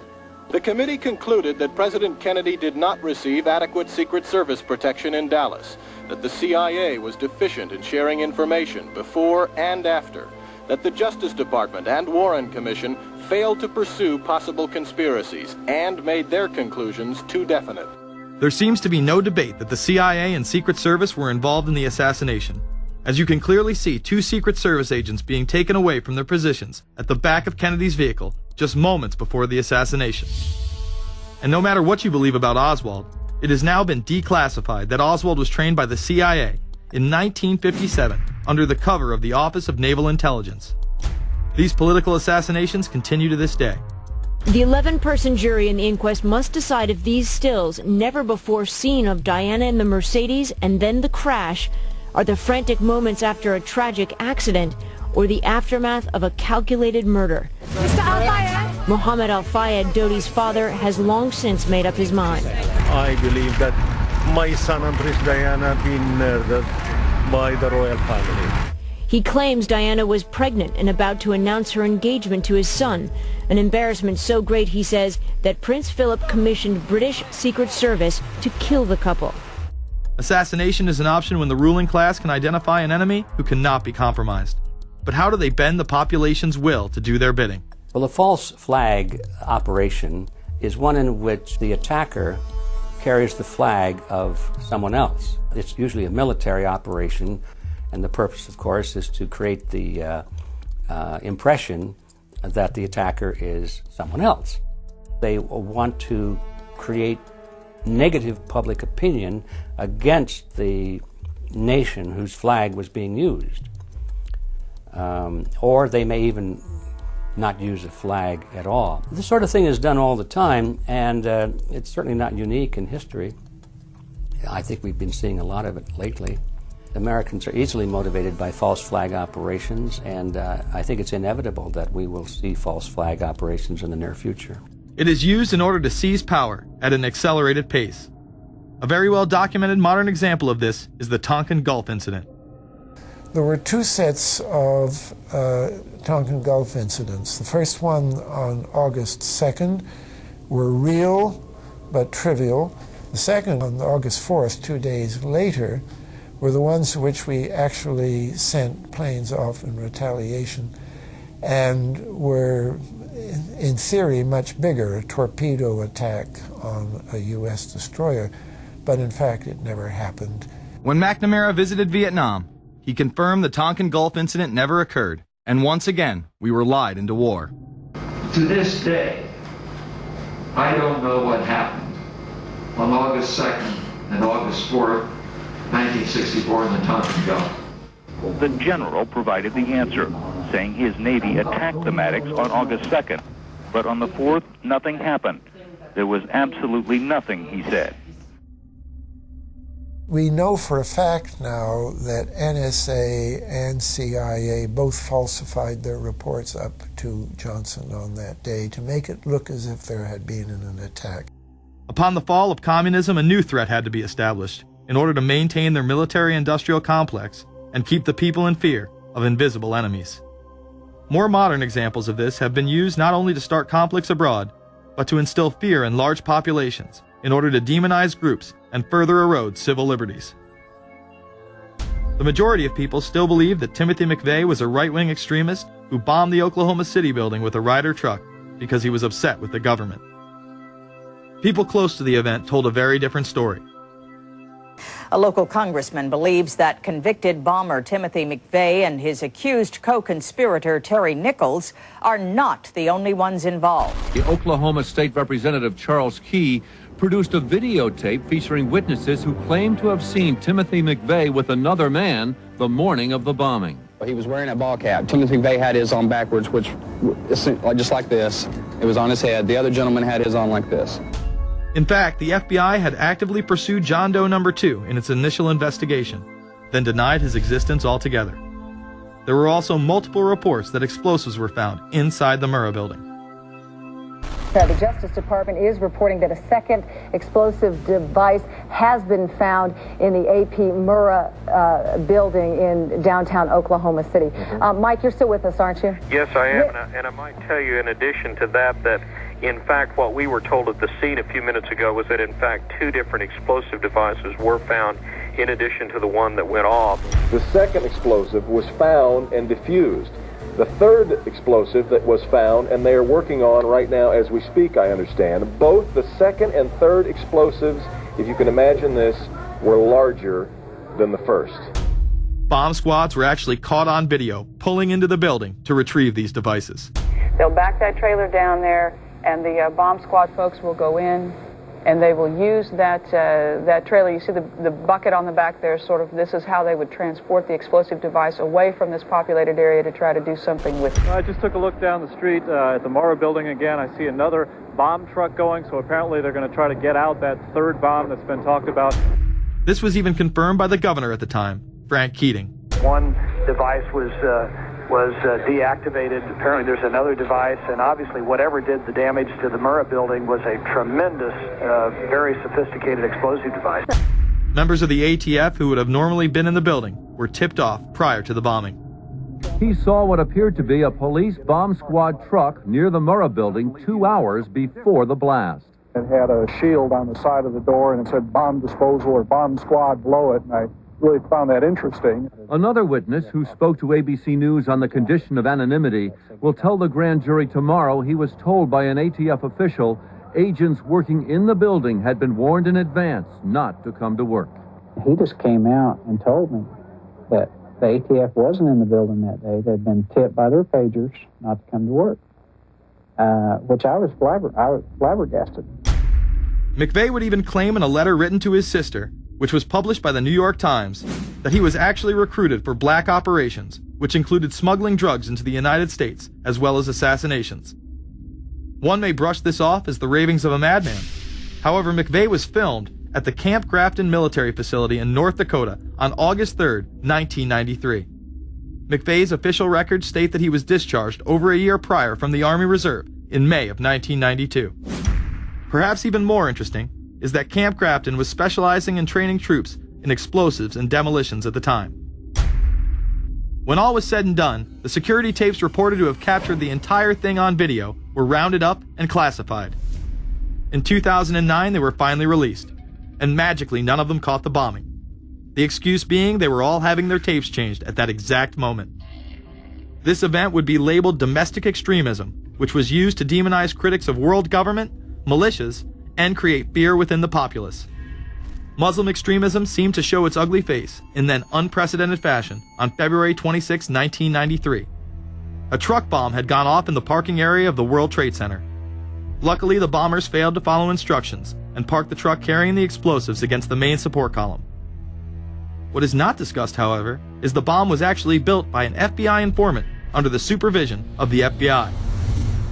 Ahmed Salam, a former Egyptian army officer who had been doing undercover work for the FBI, was the man who actually built the bomb. When he was told that he would have to use real bomb-making material instead of harmless substitutes, he became suspicious and began taping his conversations with FBI officials. Last winter, the FBI was praised for its speed in cracking the case of the World Trade Center bombing and bringing 4 suspects to trial. Now, there is some evidence that the FBI may have known of the plot in advance through an informant and might even have stopped the bombing that killed 6 people. Notice the media emphasizes that they might have been able to stop it. They then gloss over the fact that the bomb was built by their agent under FBI supervision in conjunction with the district attorney. FBI agents might have been able to prevent last February's deadly explosion at New York's World Trade Center. They discussed secretly substituting harmless powder for the explosives, but they didn't, according to the FBI's own informant, Imad Salem. Unbeknownst to the FBI at the time, Salem recorded many of his conversations with his handlers. The actual recording where Salam discusses this with his FBI handler, John Antiseb, was released years after the trial. You got paid regularly for good information. I mean, the expenses were a little bit out of the ordinary, and it was really questioned. Don't tell Nancy I told you this. Well, I have to tell her, of course. Well, then if you have to, you have to. Yeah, because, I mean, the lady was being honest, and I was being honest, and everything was submitted with a receipt. Yeah. And now it's questionable. It's not questionable. It's like a little out of ordinary. Okay. You know. All right. I don't think it was. If that's what you think, guys, fine. But I don't think that, because we was start already building the bomb, which is went off in the World Trade Center. It was built by supervision from the Bureau and the DA, and we was all informed about it, and we know that the bomb start to be built. By who? By your confidential informant. What a wonderful, great case. Following the convictions of the Muslims who were too inept to make their own bomb and park the vehicle in the proper area, Salam was pulled into the FBI's Witness Protection Program, where he has never been heard from again. Prior to the largest and most devastating terrorist attack on U.S. soil, the United States was poised as the first truly global superpower. Brzezinski would muse in 1997 that geostrategic success would represent a fitting legacy of America's role as the first, only, and last truly global superpower, and that the only way to mobilize Americans was a truly massive and widely perceived direct external threat. In September of 2000, a neoconservative think tank called the Project for a New American Century echoed Brzezinski's statements, saying the United States is the world's only superpower, combining preeminent military power, global technological leadership, and the world's largest economy. An engine for New World Order ideals, members of PNAC included Dick Cheney, Donald Rumsfeld, Jeb Bush, Scooter Libby, William Kristol, and Paul Wolfowitz. Describing the difficulty in projecting force, they write the process of transformation is likely to be a long one, absent some catastrophic and catalyzing event, like a new Pearl Harbor. This takes us full circle to the September 11th attacks of 2001. In my previous film, Fabled Enemies, I expose in great detail the Saudi Arabian, Pakistani, and Israeli connections in conjunction with this international intelligence operation. In the early 1980s, bin Laden worked with operatives from U.S. intelligence, the Pakistani military, and Arab states. They ran a wide-ranging covert network that recruited and financed Muslim fighters to battle the Soviet army. The hijackers that were trained at U.S. military installations and protected by the FBI and CIA. The military exercises leading up to 9/11, and those that took place as the attacks occurred. Open line. Surveillance, Sergeant Richmond. Sergeant Richmond, Sergeant Light from Cheyenne Mountain Test Control. How are you? I'm doing fine. Okay, I need you to terminate all exercise inputs coming to Cheyenne Mountain at this time. Copy. And stay on loop until I verify that connectivity is disconnected on the exercise side only. Okay, no, do not do any more inputs on the exercise side and stand by. I got Cheyenne Mountain on the line. Terminating all exercise inputs. So, over, see if you didn't know that exercise. Oh, yeah. The Black Ops program, Able Danger, and the shadow government involvement. This morning we learned that the Vice President wasn't the only one sent to an undisclosed location on September 11th, that an entire backup government was and is still there and may be there for as long as anyone now at least can imagine. As well as much, much more. The government has lied about 9/11 repeatedly and used it to dominate the Middle East, while creating an evolving police state here, encroaching on civil liberties at home. And of course, building a new world order. There is a chance for the President of the United States to use this disaster to carry out what his father, a phrase his father used, I think, only once, and hasn't been used since, and that is a new world order. We know now that September 11th of 2001 was the beginning of what we might call a new world order. The New World Order that this president's father talked about with such great enthusiasm seems to be high on the agenda of this administration. Under the second Bush administration, massive amounts of civil liberties were openly and brazenly taken away following 9/11. The passage of the Patriot Acts, the Military Commissions Act, and other horrifying anti-constitutional legislation was enabled by the incredible amount of fear generated by the media, all in the name of keeping us safe here at home.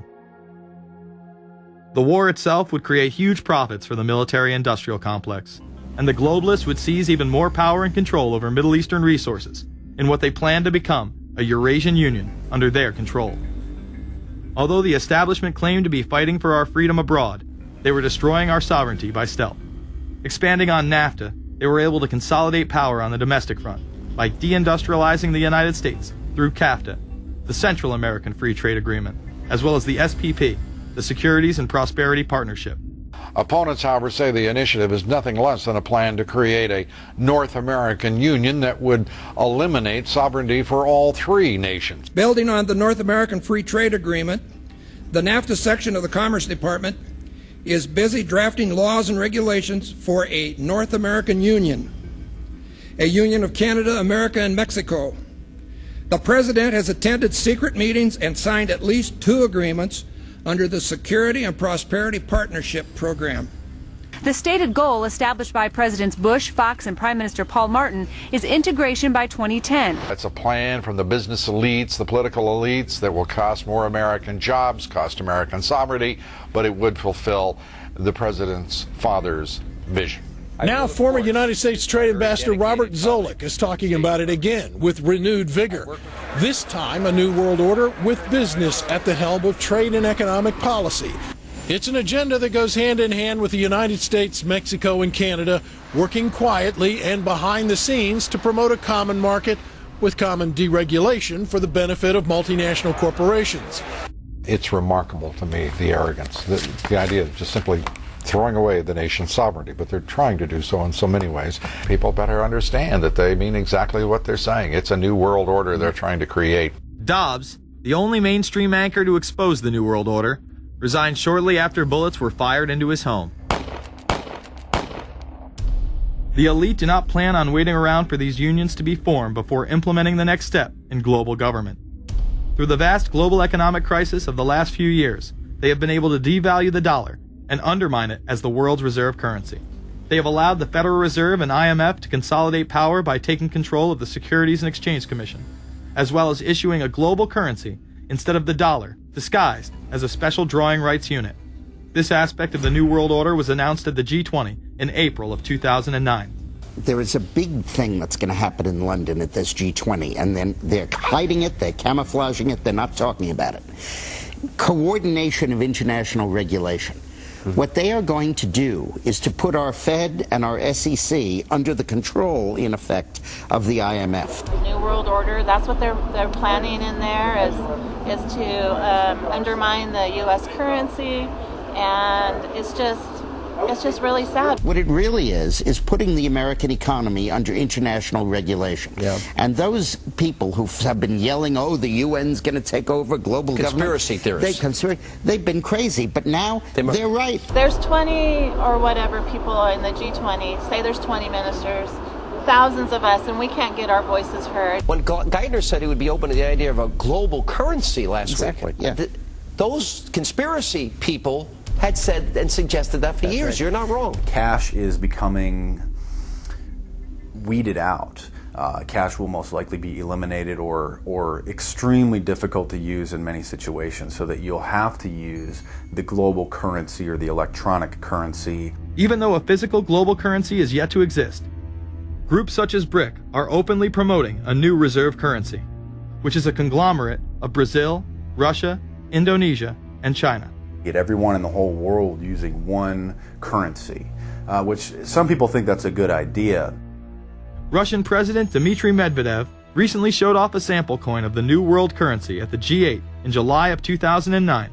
We have also agreed today additional resources of $1 trillion that are available to the world economy through the International Monetary Fund and other institutions. This includes 250 billion from special drawing rights, the reserve currency of the IMF, drawing rights that will be issued to countries who are part of the International Monetary Fund.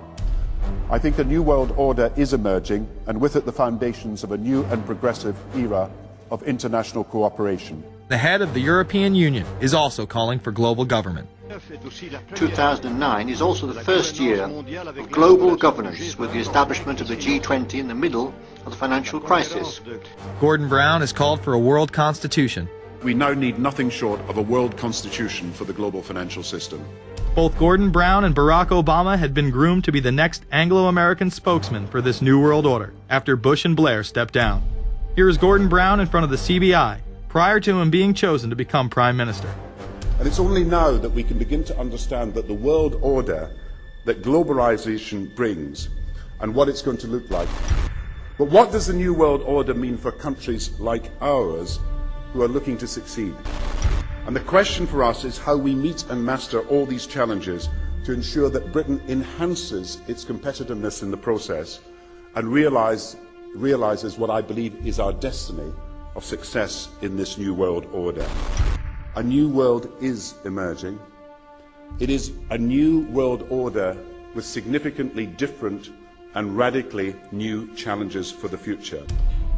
President Barack Obama has also espoused similar views on globalism.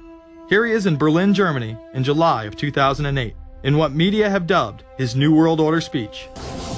Well, there have been extraordinary scenes in Berlin tonight as thousands of people gathered to hear Barack Obama deliver key foreign policy speech on his current European tour.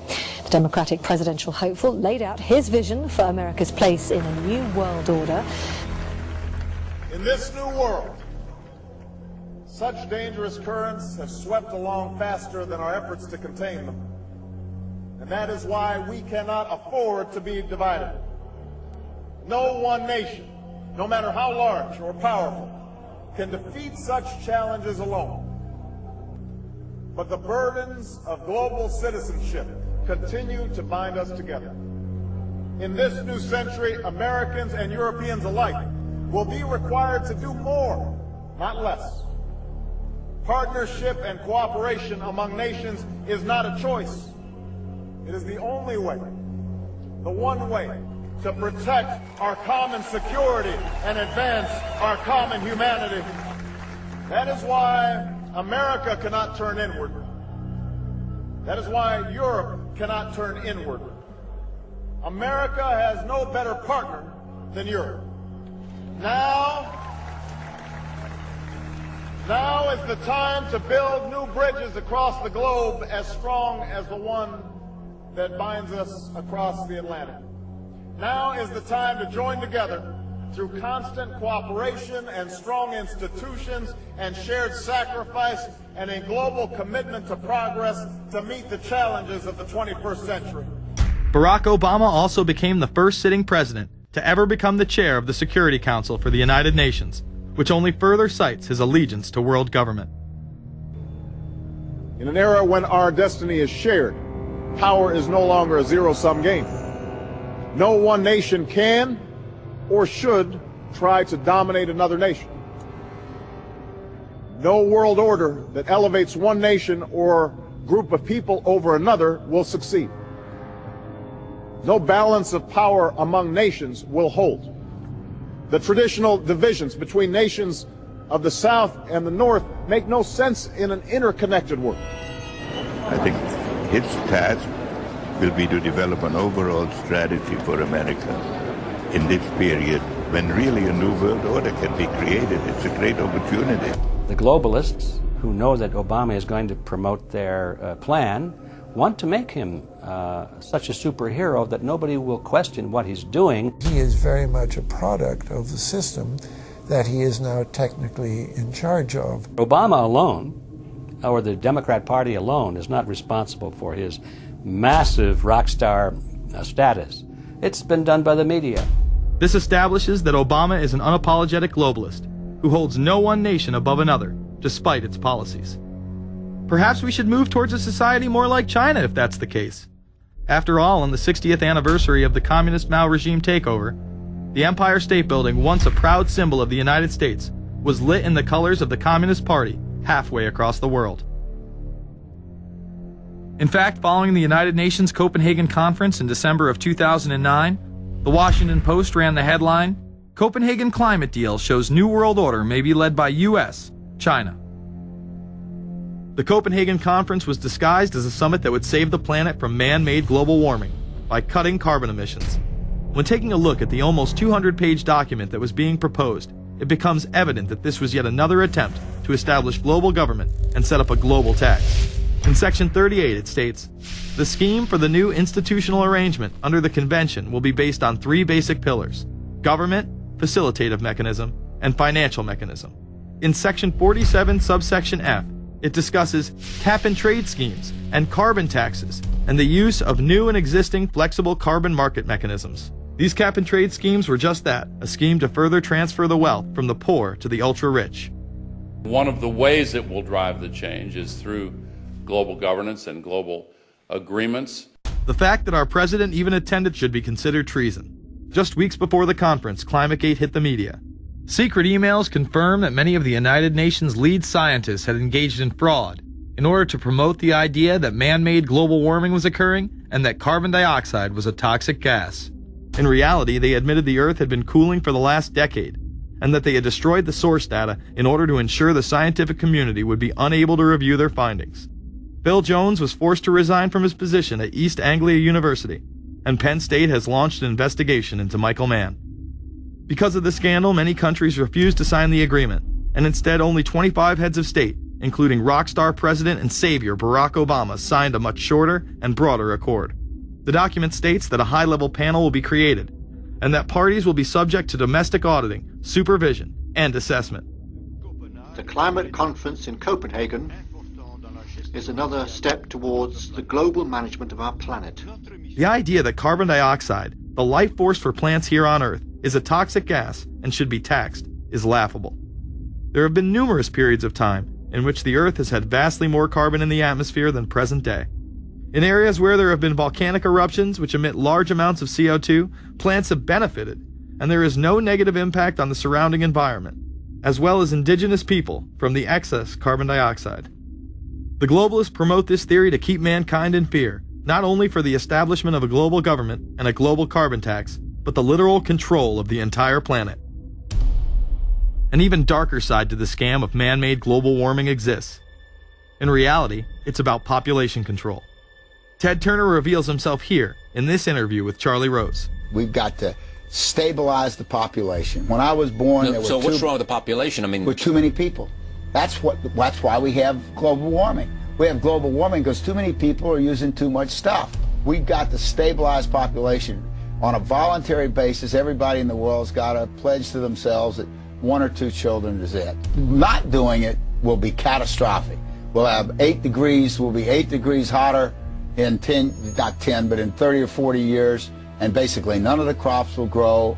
Most of the people will have died, and the rest of us will be cannibals. Civilization will have broken down.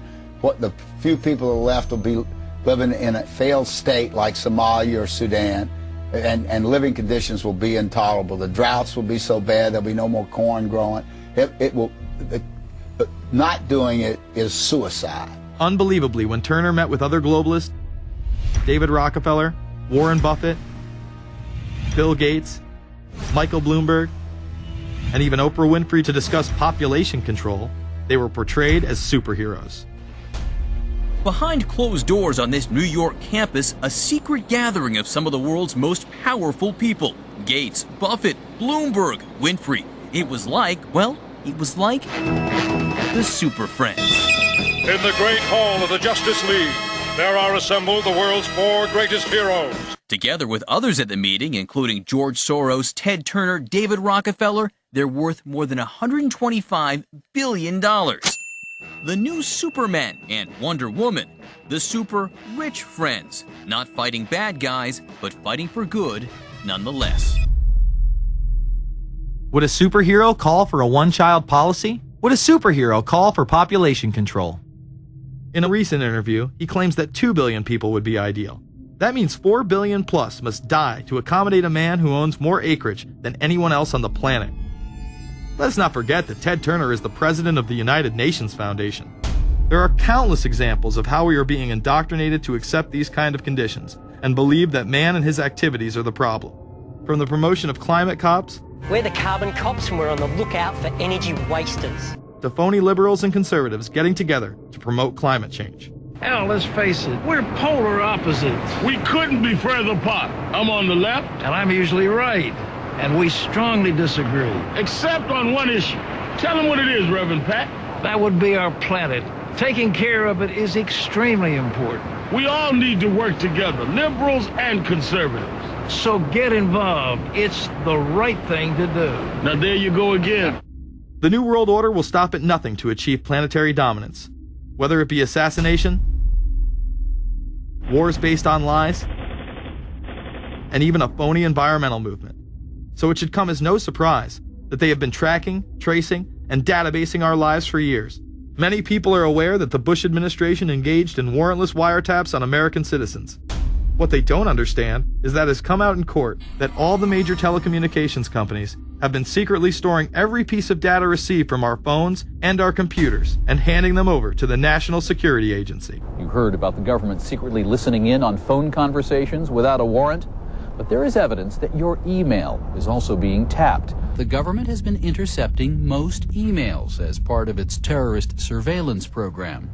That program has been criticized as illegal because it's missing an important ingredient: search warrants. Several years ago, Klein says he came to suspect that AT&T had installed secret computer gear designed to spy on internet traffic at the request of the National Security Agency. This is just a small part of the picture, as AT&T was not the only company involved and emails were not the only issue. The NSA was installing Norris Insight systems, which are capable of monitoring billions of bits of internet traffic per second. It was also able to monitor any calls trafficked through its system, all websites visited, all instant messaging, and separate types of transaction records. The secret room at AT&T contains gear which enables the government to look at every individual message on the internet and analyze exactly what people are doing. Here's another document. It mentions a company called Norris. Norris makes computer software that can swallow and analyze 10 gigabytes of information every second. That means it could go through all the information in all the books in the Library of Congress in a little over 15 minutes. The documents Klein and others were able to produce were then censored by the NSA. Bankston isn't allowed to talk about the documents in detail. The government has since had them sealed. But he says what is in there boggles the mind. We are talking about a substantial portion of all the communications traffic in the United States. The policies have been shielded by the Obama administration and continue to this day. Attorney General Holder has publicly stated lawsuits be thrown out of court. And after several attempts, Klein and other cases were thrown out as well, once again citing the national security of what used to be a constitutional republic, not a massive corrupt slave state. Living in the New World Order, when it's close to completion, for the average citizen, for people like you and me, is going to be essentially slavery. We're never going to be able to get ahead. We're never going to be able to amass enough wealth, essentially to retire or to do what we want to do in life. We're going to constantly be working for the man. They're creating essentially a two-class system. So it's going to be an inner ruling elite and then everyone else. And I got news for you. You're everyone else. The New World Order that is currently being built revolves around creating a global technopoly ruled by the elite, in which they dominate and control a severely reduced populace, which they treat as their pets. In the New World Order, the people are the enemy. Internal documents released in March of 2009 reveal that the Department of Homeland Security is targeting citizens who discussed the New World Order, people with a Christian identity, or sovereign citizens who argue that the government has gotten away from the intent of the Constitution and are strong states' rights advocates. People who are anti-immigration, stating, extremists will argue that immigrants are taking the jobs of U.S. citizens during times of high unemployment and without paying taxes. People who oppose the Federal Reserve banking system. People who display constitutional party or libertarian material. People who support Ron Paul. And those who have bumper stickers containing anti-government rhetoric. This document is one of literally thousands that make everyone a possible terrorist. This establishes a pattern of demonizing ordinary citizens while giving draconian powers to the state. You are considered guilty until proven innocent. As technology is developed, separate parts of their command and control system are beta tested around the world. Here at home, Boy Scouts are being trained to take on returning veterans and disarm domestic extremists, while national programs such as City Year are training young people to serve the government. I am change. And fierce. In the United Kingdom, it has been established there are over 4 million CCTV cameras. That is around 1 camera for every 14 citizens. Their purpose is not to solve crime, as it takes 1,000 CCTV cameras to solve just one crime. It is to create a tattletale society in which everyone is under constant surveillance by the state and those around them. The company Internet Eyes is now paying people to log on to the internet and watch CCTV cameras in real time as they turn in criminals for cash. Families deemed by the state to be unfit in England have now been put under 24-hour CCTV supervision in their homes. This program has plans for 20,000 families in England, which is to double in the next 2 years. Your every move in both your home and the outside world is under constant surveillance by a criminal elite who operate above the law.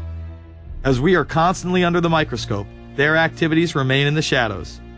Obama extended diplomatic immunity to Interpol with Executive Order 12,425. Further empowering criminal behavior within our own government. In the Middle East, endless wars will continue.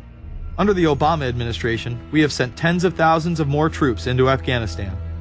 All while the same network exposed in the Iran-Contra affair discussed earlier controls the opium trade. It was revealed in October of 2009 that the CIA had been funding puppet Afghani leader Hamid Karzai's warlord brother for the last 8 years. He is the lead opium dealer in the region. It seems the same cartel that was dealing drugs in the 80s and 90s never stopped. After all, how else could the government fund black operation programs across the board?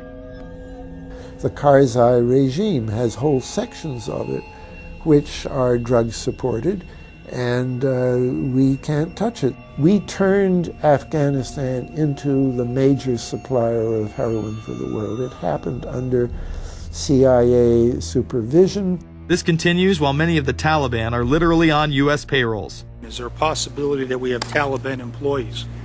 The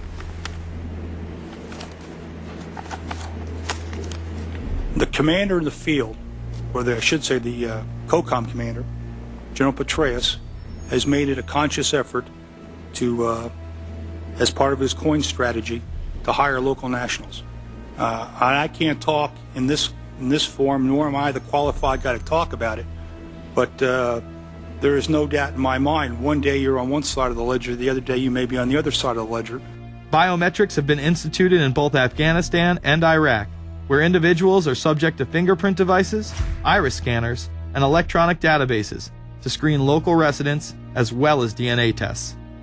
This includes anyone within the populace of a combat zone. Someone has to go out there with the biometric registration equipment, take your iris scans, take your scans and get you registered in the system like that.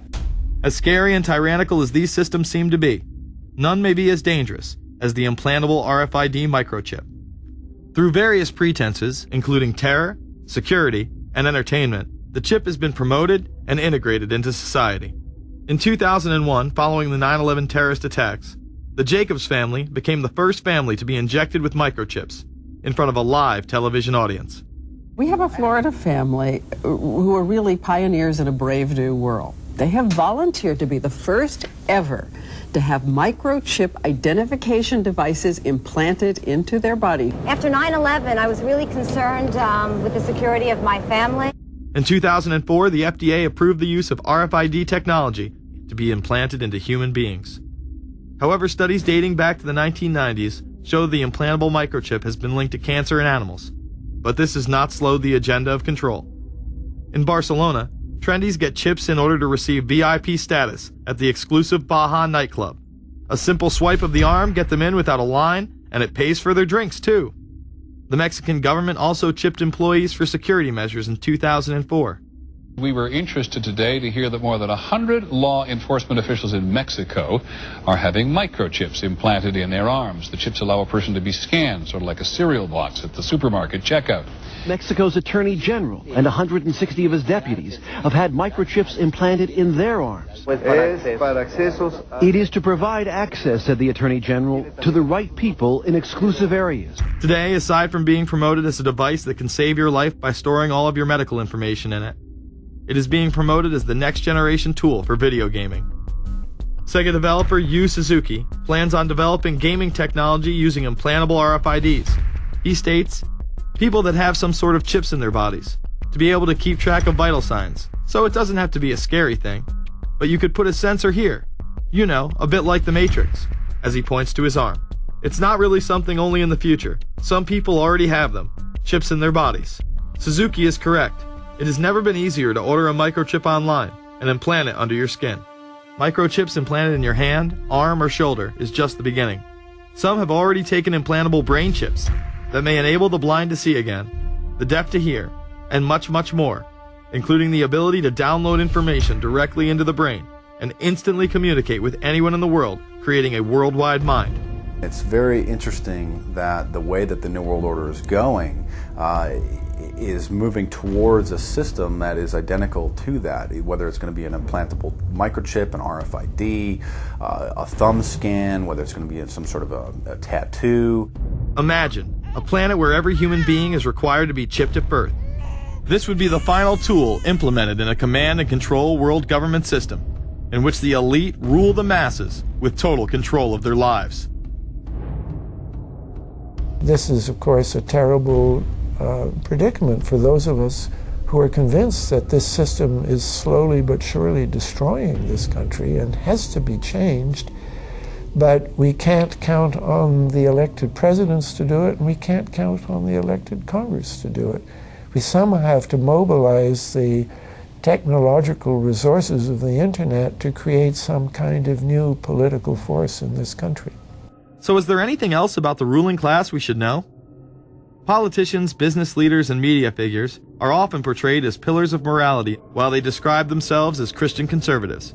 Nothing could be further from the truth. In reality, many of the elite are groomed at a young age to take part in occult rituals.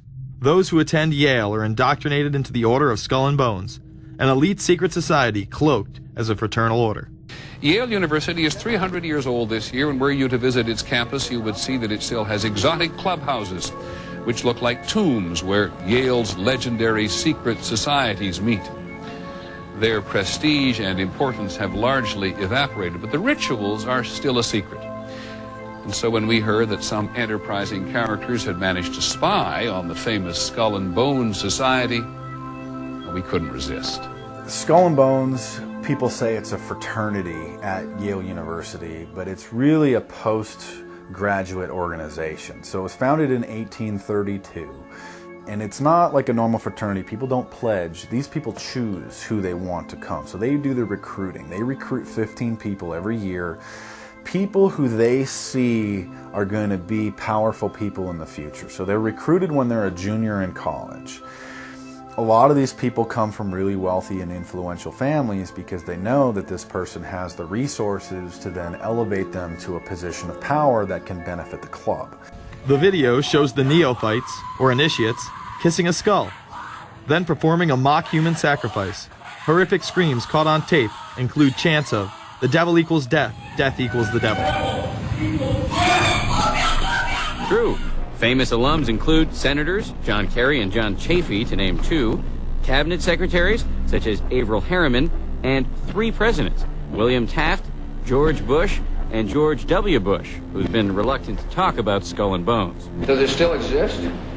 The thing is so secret that I'm not even sure it still exists. Former Skull and Bones members and current members have been presidents, heads of the CIA, senators, heads of business. I mean, huge corporations.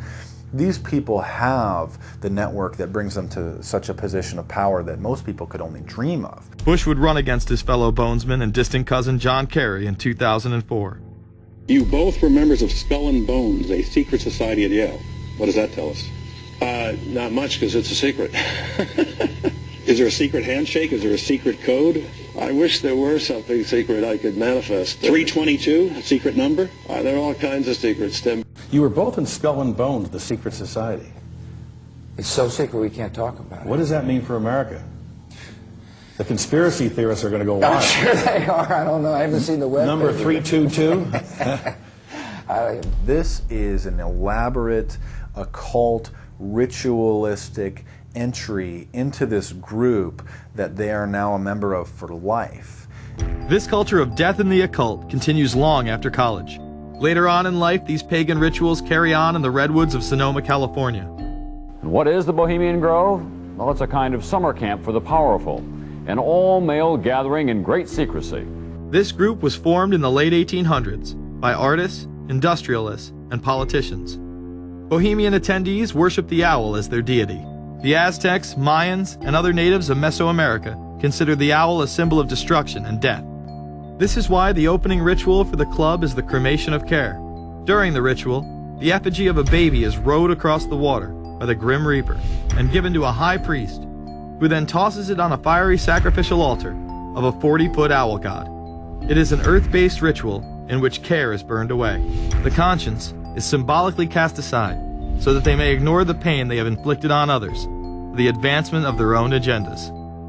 With this ceremony called the cremation of care, that begins the 2-week encampment where the body of dull care, symbolizing woes and concerns, is burned on an altar in front of a big owl statue. When that ceremony ends, they all start to cheer and yell.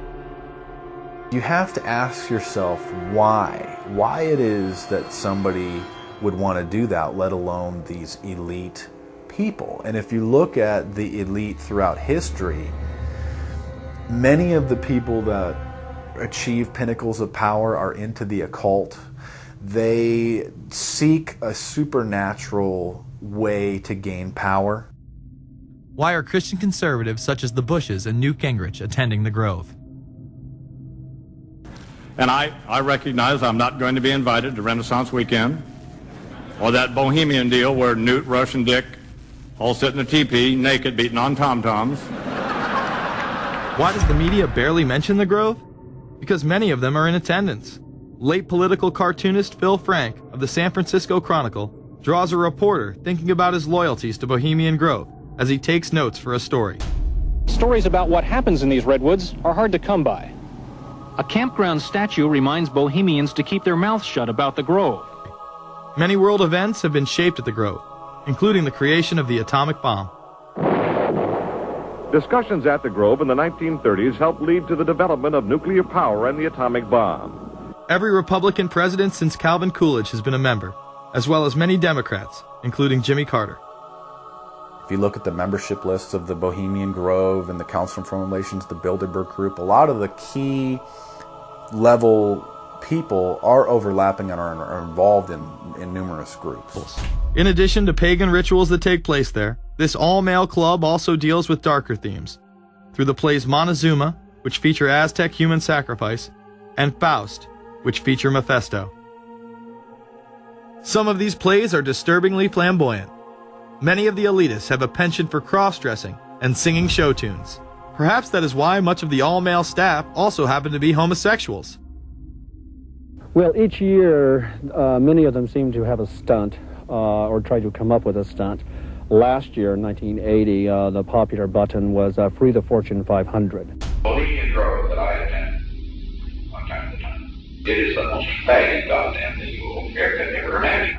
In 2004, the New York Post reported that gay porn star Chad Savage would be servicing moguls at the Bohemian Grove. In recent years, several politicians have been outed in scandals, including Senator Larry Craig, who tried to solicit sex from an undercover officer in 2007.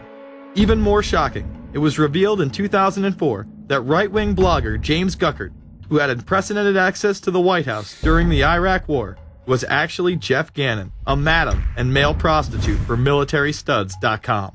During his 2 years writing for GOP USA and Talon News, Gannon officially made over 200 appearances at the White House.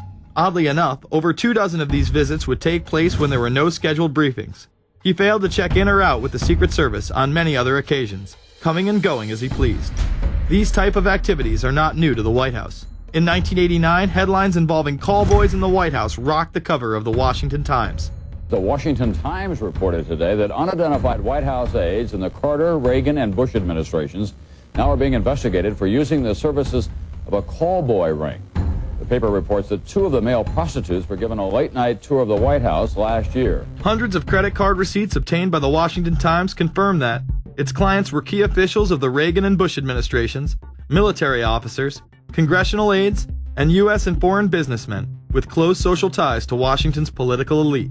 This ring extended beyond the White House and into Congressman Barney Frank's bedroom.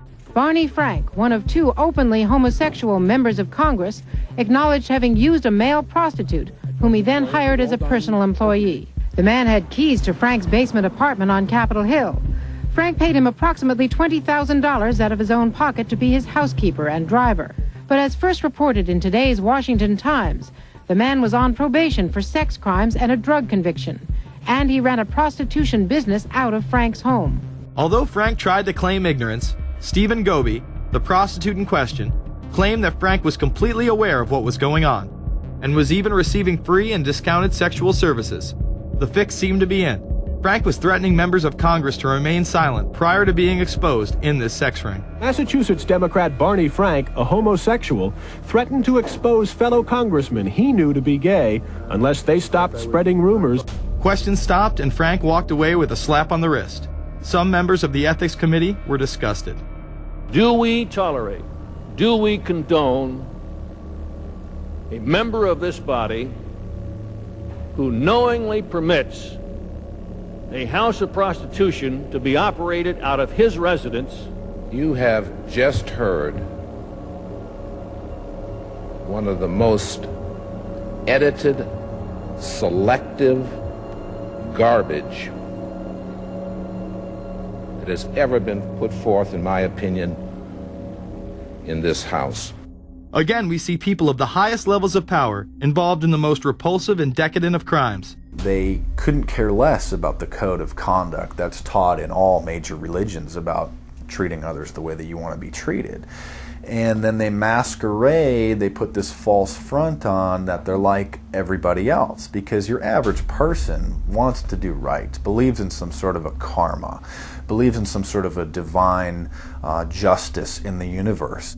And so these people need to put on this front that they're like the average Joe in middle America, that they go to church every once in a while, and that they believe in an afterlife and a divine justice. And so they have to put on this front that they're like everybody else in order to get elected and to be accepted and to not have people look at them suspiciously, because if somebody goes around and openly admits that they were an atheist or that they were of some obscure religion, people aren't going to throw their support behind them as much, and they're not going to trust them as easily. The reality of this behavior is never revealed to the public, as the media keeps any revelations quiet. Unfortunately, these type of activities continue to this day. Florida Congressman Mark Foley chaired the House caucus on missing and exploited children, and went on television praising Chris Hansen's To Catch a Predator series. The Dateline piece has probably done more than any law we can create. Foley was later caught attempting to have sexual relations with numerous underage pages. Congressman Mark Foley, the man who championed the Child Protection Act of 2006, resigned after inappropriate emails and instant messages surfaced that he sent to former congressional pages. Once more, no charges were even filed. Foley himself has checked into rehab. No one has been charged with any crime.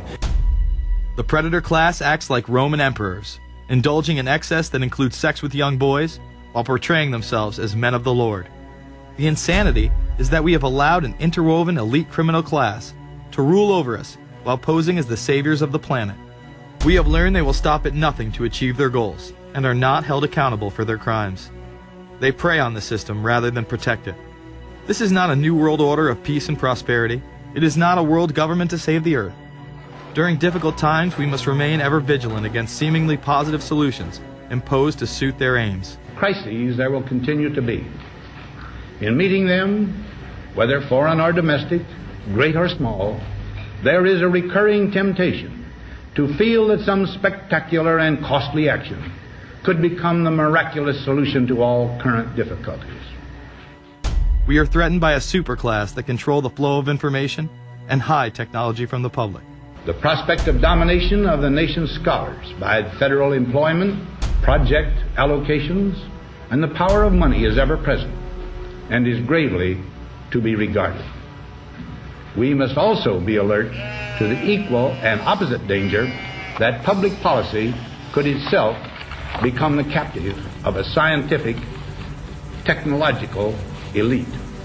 It is time to put down the remote control, to turn off your Xbox, and start paying attention. It is time to step away from everyday luxuries and pop culture and take action against a monolithic, concentrated evil in order to save what's left of humanity. We must now trade in our apathy for action in order to defeat this invisible empire.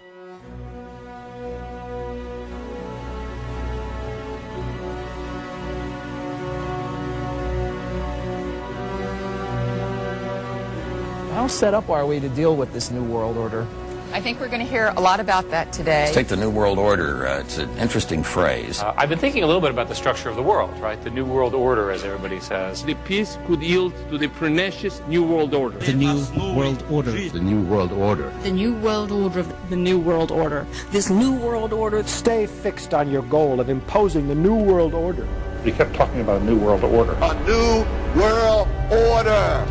That's what we need now. A new world order with swing. One war and one victory doth not a new world order make. Conservatives used to believe in the United States of America rather than the United States of the New World Order. The ambition to create a new world order. Whose world order is this? And of course what he called it was the New World Order. Respect for a new world order. We can see a new world coming into view, etc., etc. That's the core of the new world order that we want to try to build. It's the sole superpower, new world order. New world order. A new world order. To a new world order of peace. Let's say a new world order, for want of a better term. Entities of the new world order. The whole concept of new world order is something else. It really says that the state is God. The state will play a bigger role in the economy. New order. What Wilson wanted was a new world order, not just a new world order. In order to compete in the New World Order. Compete in this New World Order. This is the third leg of the New World Order.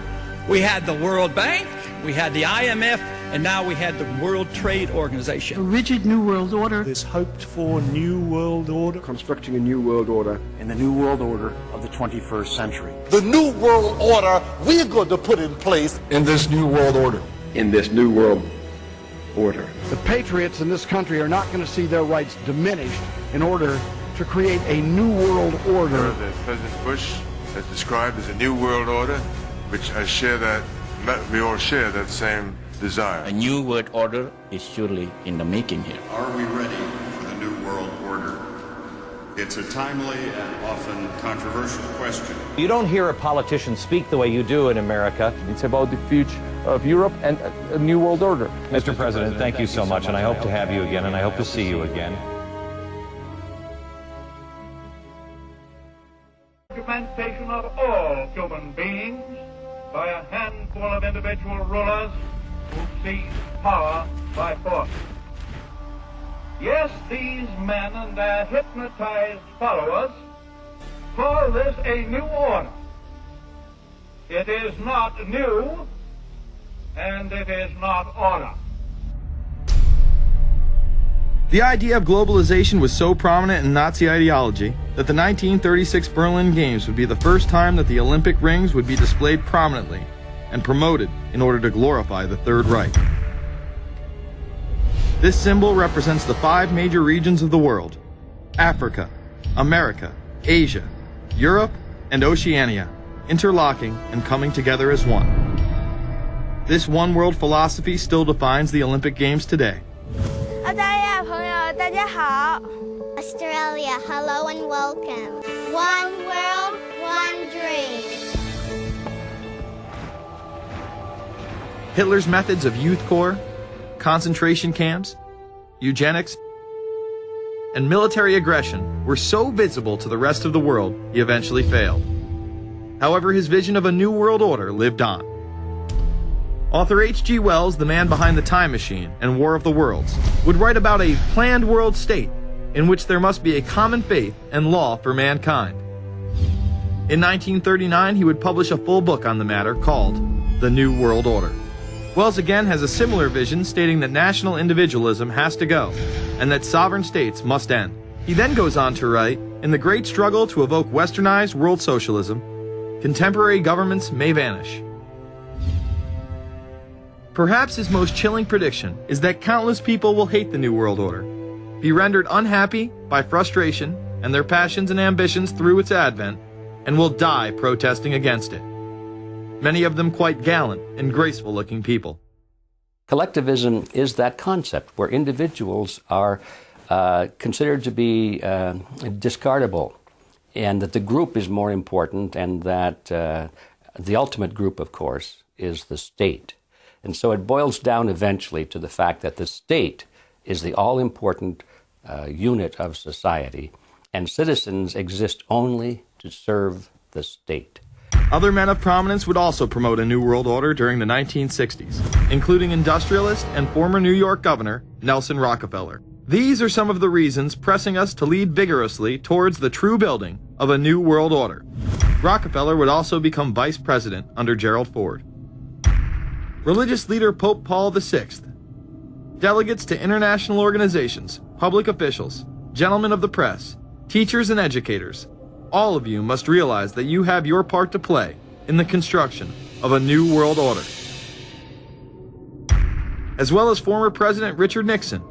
And the hope that each of us has to build a new world. Then who was really behind it? A lot of people on the web were pointing towards the New World Order, but that was impossible. I mean, the Hulkster couldn't be involved, could he? Is the only way to go, and what you gonna do? So I set out to find out if a New World Order really existed. And if it did, what was it? Who was involved? And what were their goals? The very word secrecy is repugnant in a free and open society.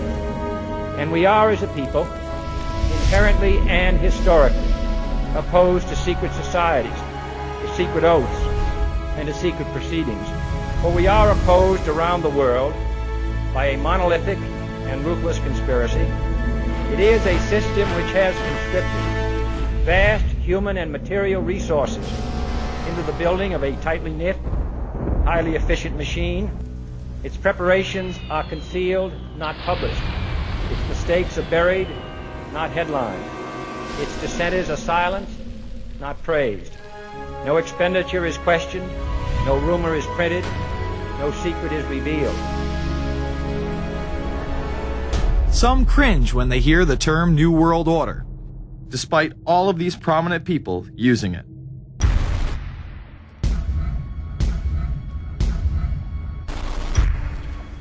The world that maybe some people dreamt of at that conference back in Bournemouth, when it looked as if maybe history would end, that liberal democracy would triumph, that free market economics would slowly progress, and we'd have a new world order.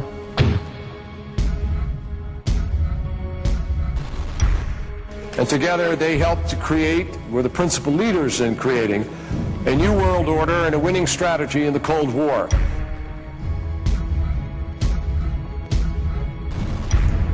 We are part of a new world order.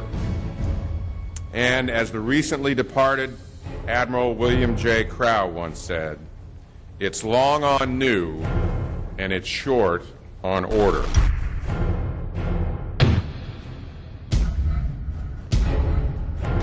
Walter Isaacson wrote a wonderful book about some of the wise men who helped shape the New World Order following the Second World War.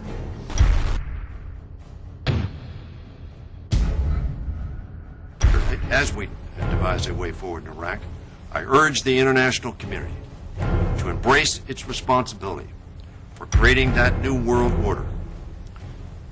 A new world order based upon collective action.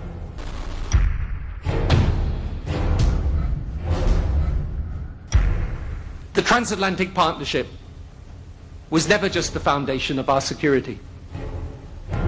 It was the foundation of our way of life. It was forged an experience of the most bitter and anguished kind. Out of it came a new Europe, a new world order.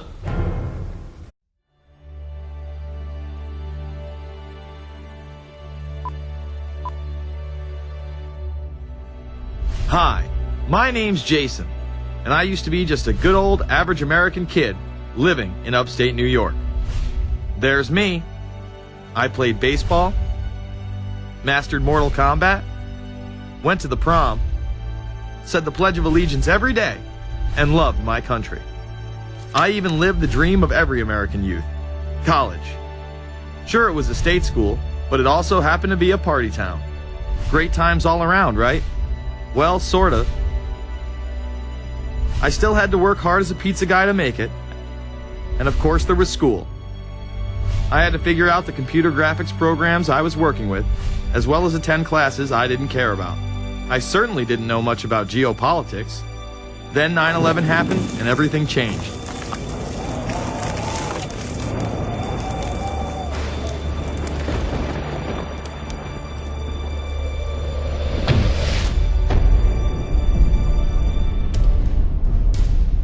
I was pissed. How dare the Muslim extremists massacre all those people? But was it all true? Prior to the invasion of Iraq, something didn't seem right. I then did a startling thing. I actually took a look at what happened that terrible September day. What I found horrified and angered me to such an extent that I took action. We were lied to, and lied to big time. Before I knew it, I went from a normal college student to the political guy at the party to one of the guys that brought you the first internet blockbuster, Loose Change. The film would not only change my life, but countless others as well. So if you've ever seen Loose Change, the documentary about September 11th, conspiracy theorist documentary, it is riveting. Oh, like, yeah. You watch it, and by the end, not even the end, 10 minutes in, you're like... You got your car packed, your head... You're just like, oh my God, it's all true. So every place, there's questions coming from this documentary.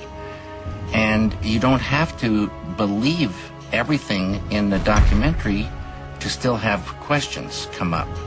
And you look back and you remember what you saw and what you were told, and now you have questions. We got the boogeyman out there. Wow. See, for many years it was communism, then it was the war on drugs, now it's the war on terror.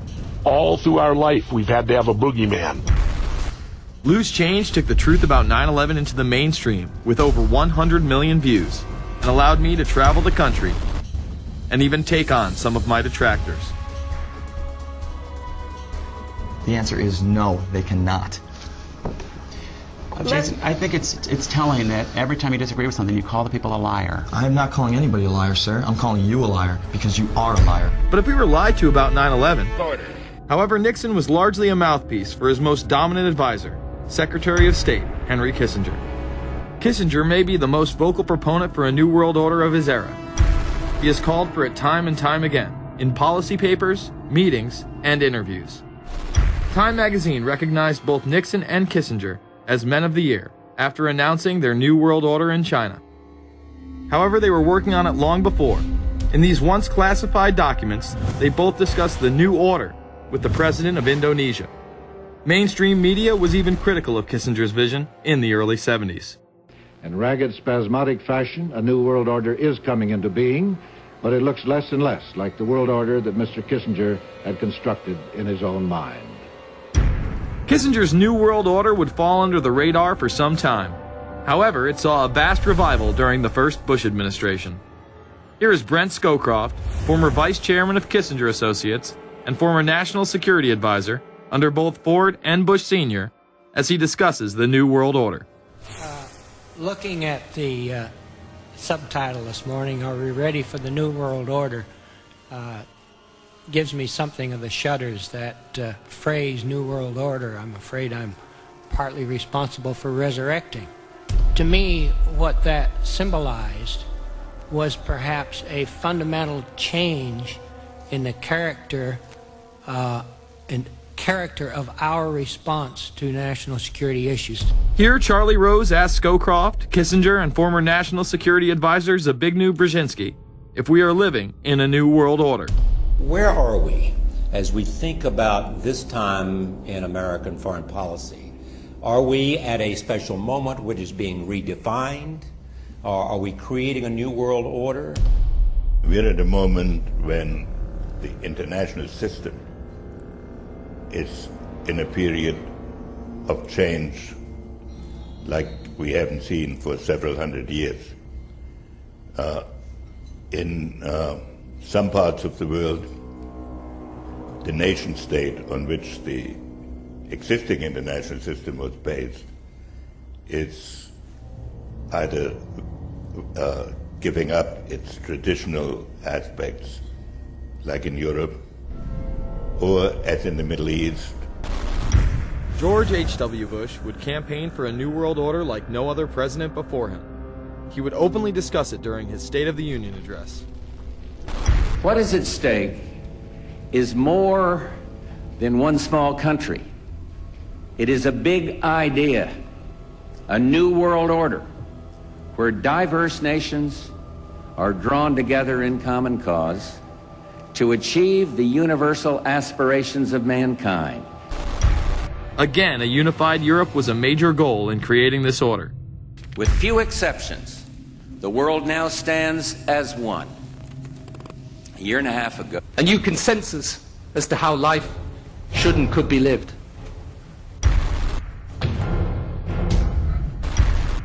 And just like that, it was gone. It was a new world order. That's what President George H. Bush said. Harvard historian Francis Fukuyama pronounced the end of history. In fact, when it is used, that person is often dismissed out of hand because of the perception that it is nothing more than a conspiracy theory. Actually, the idea of global governance in a one world order has been around for centuries, and the term New World Order has been used frequently in recent history. The New World Order means different things to different people, but to those who expect to be in control of it, it means the same thing. It means all the world under their control. They believe that somebody must rule. After all, people are too darn dumb to know how to rule themselves. They figured that that's their role. The first in-depth publication of note was Samuel Zane Batten's work, The New World Order, which was published in 1919.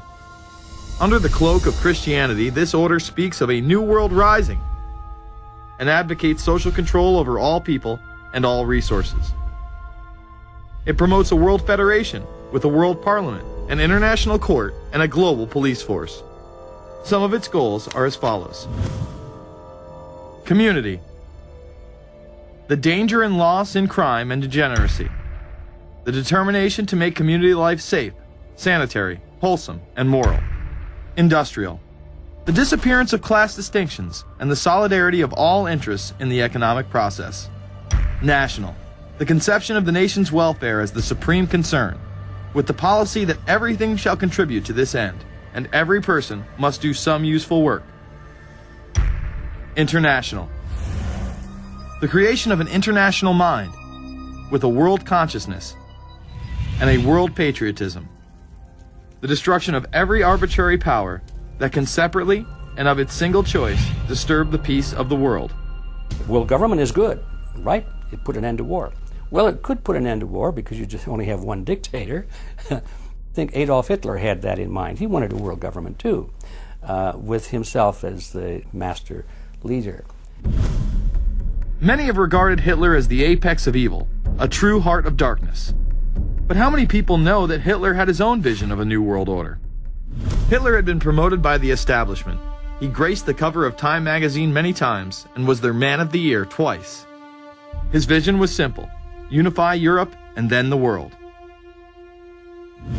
The only real difference was that his order was racially motivated, instead of being based solely on religion. He even wrote a lesser-known follow-up to Mein Kampf in 1928 that many have dubbed My Order, or New World Order.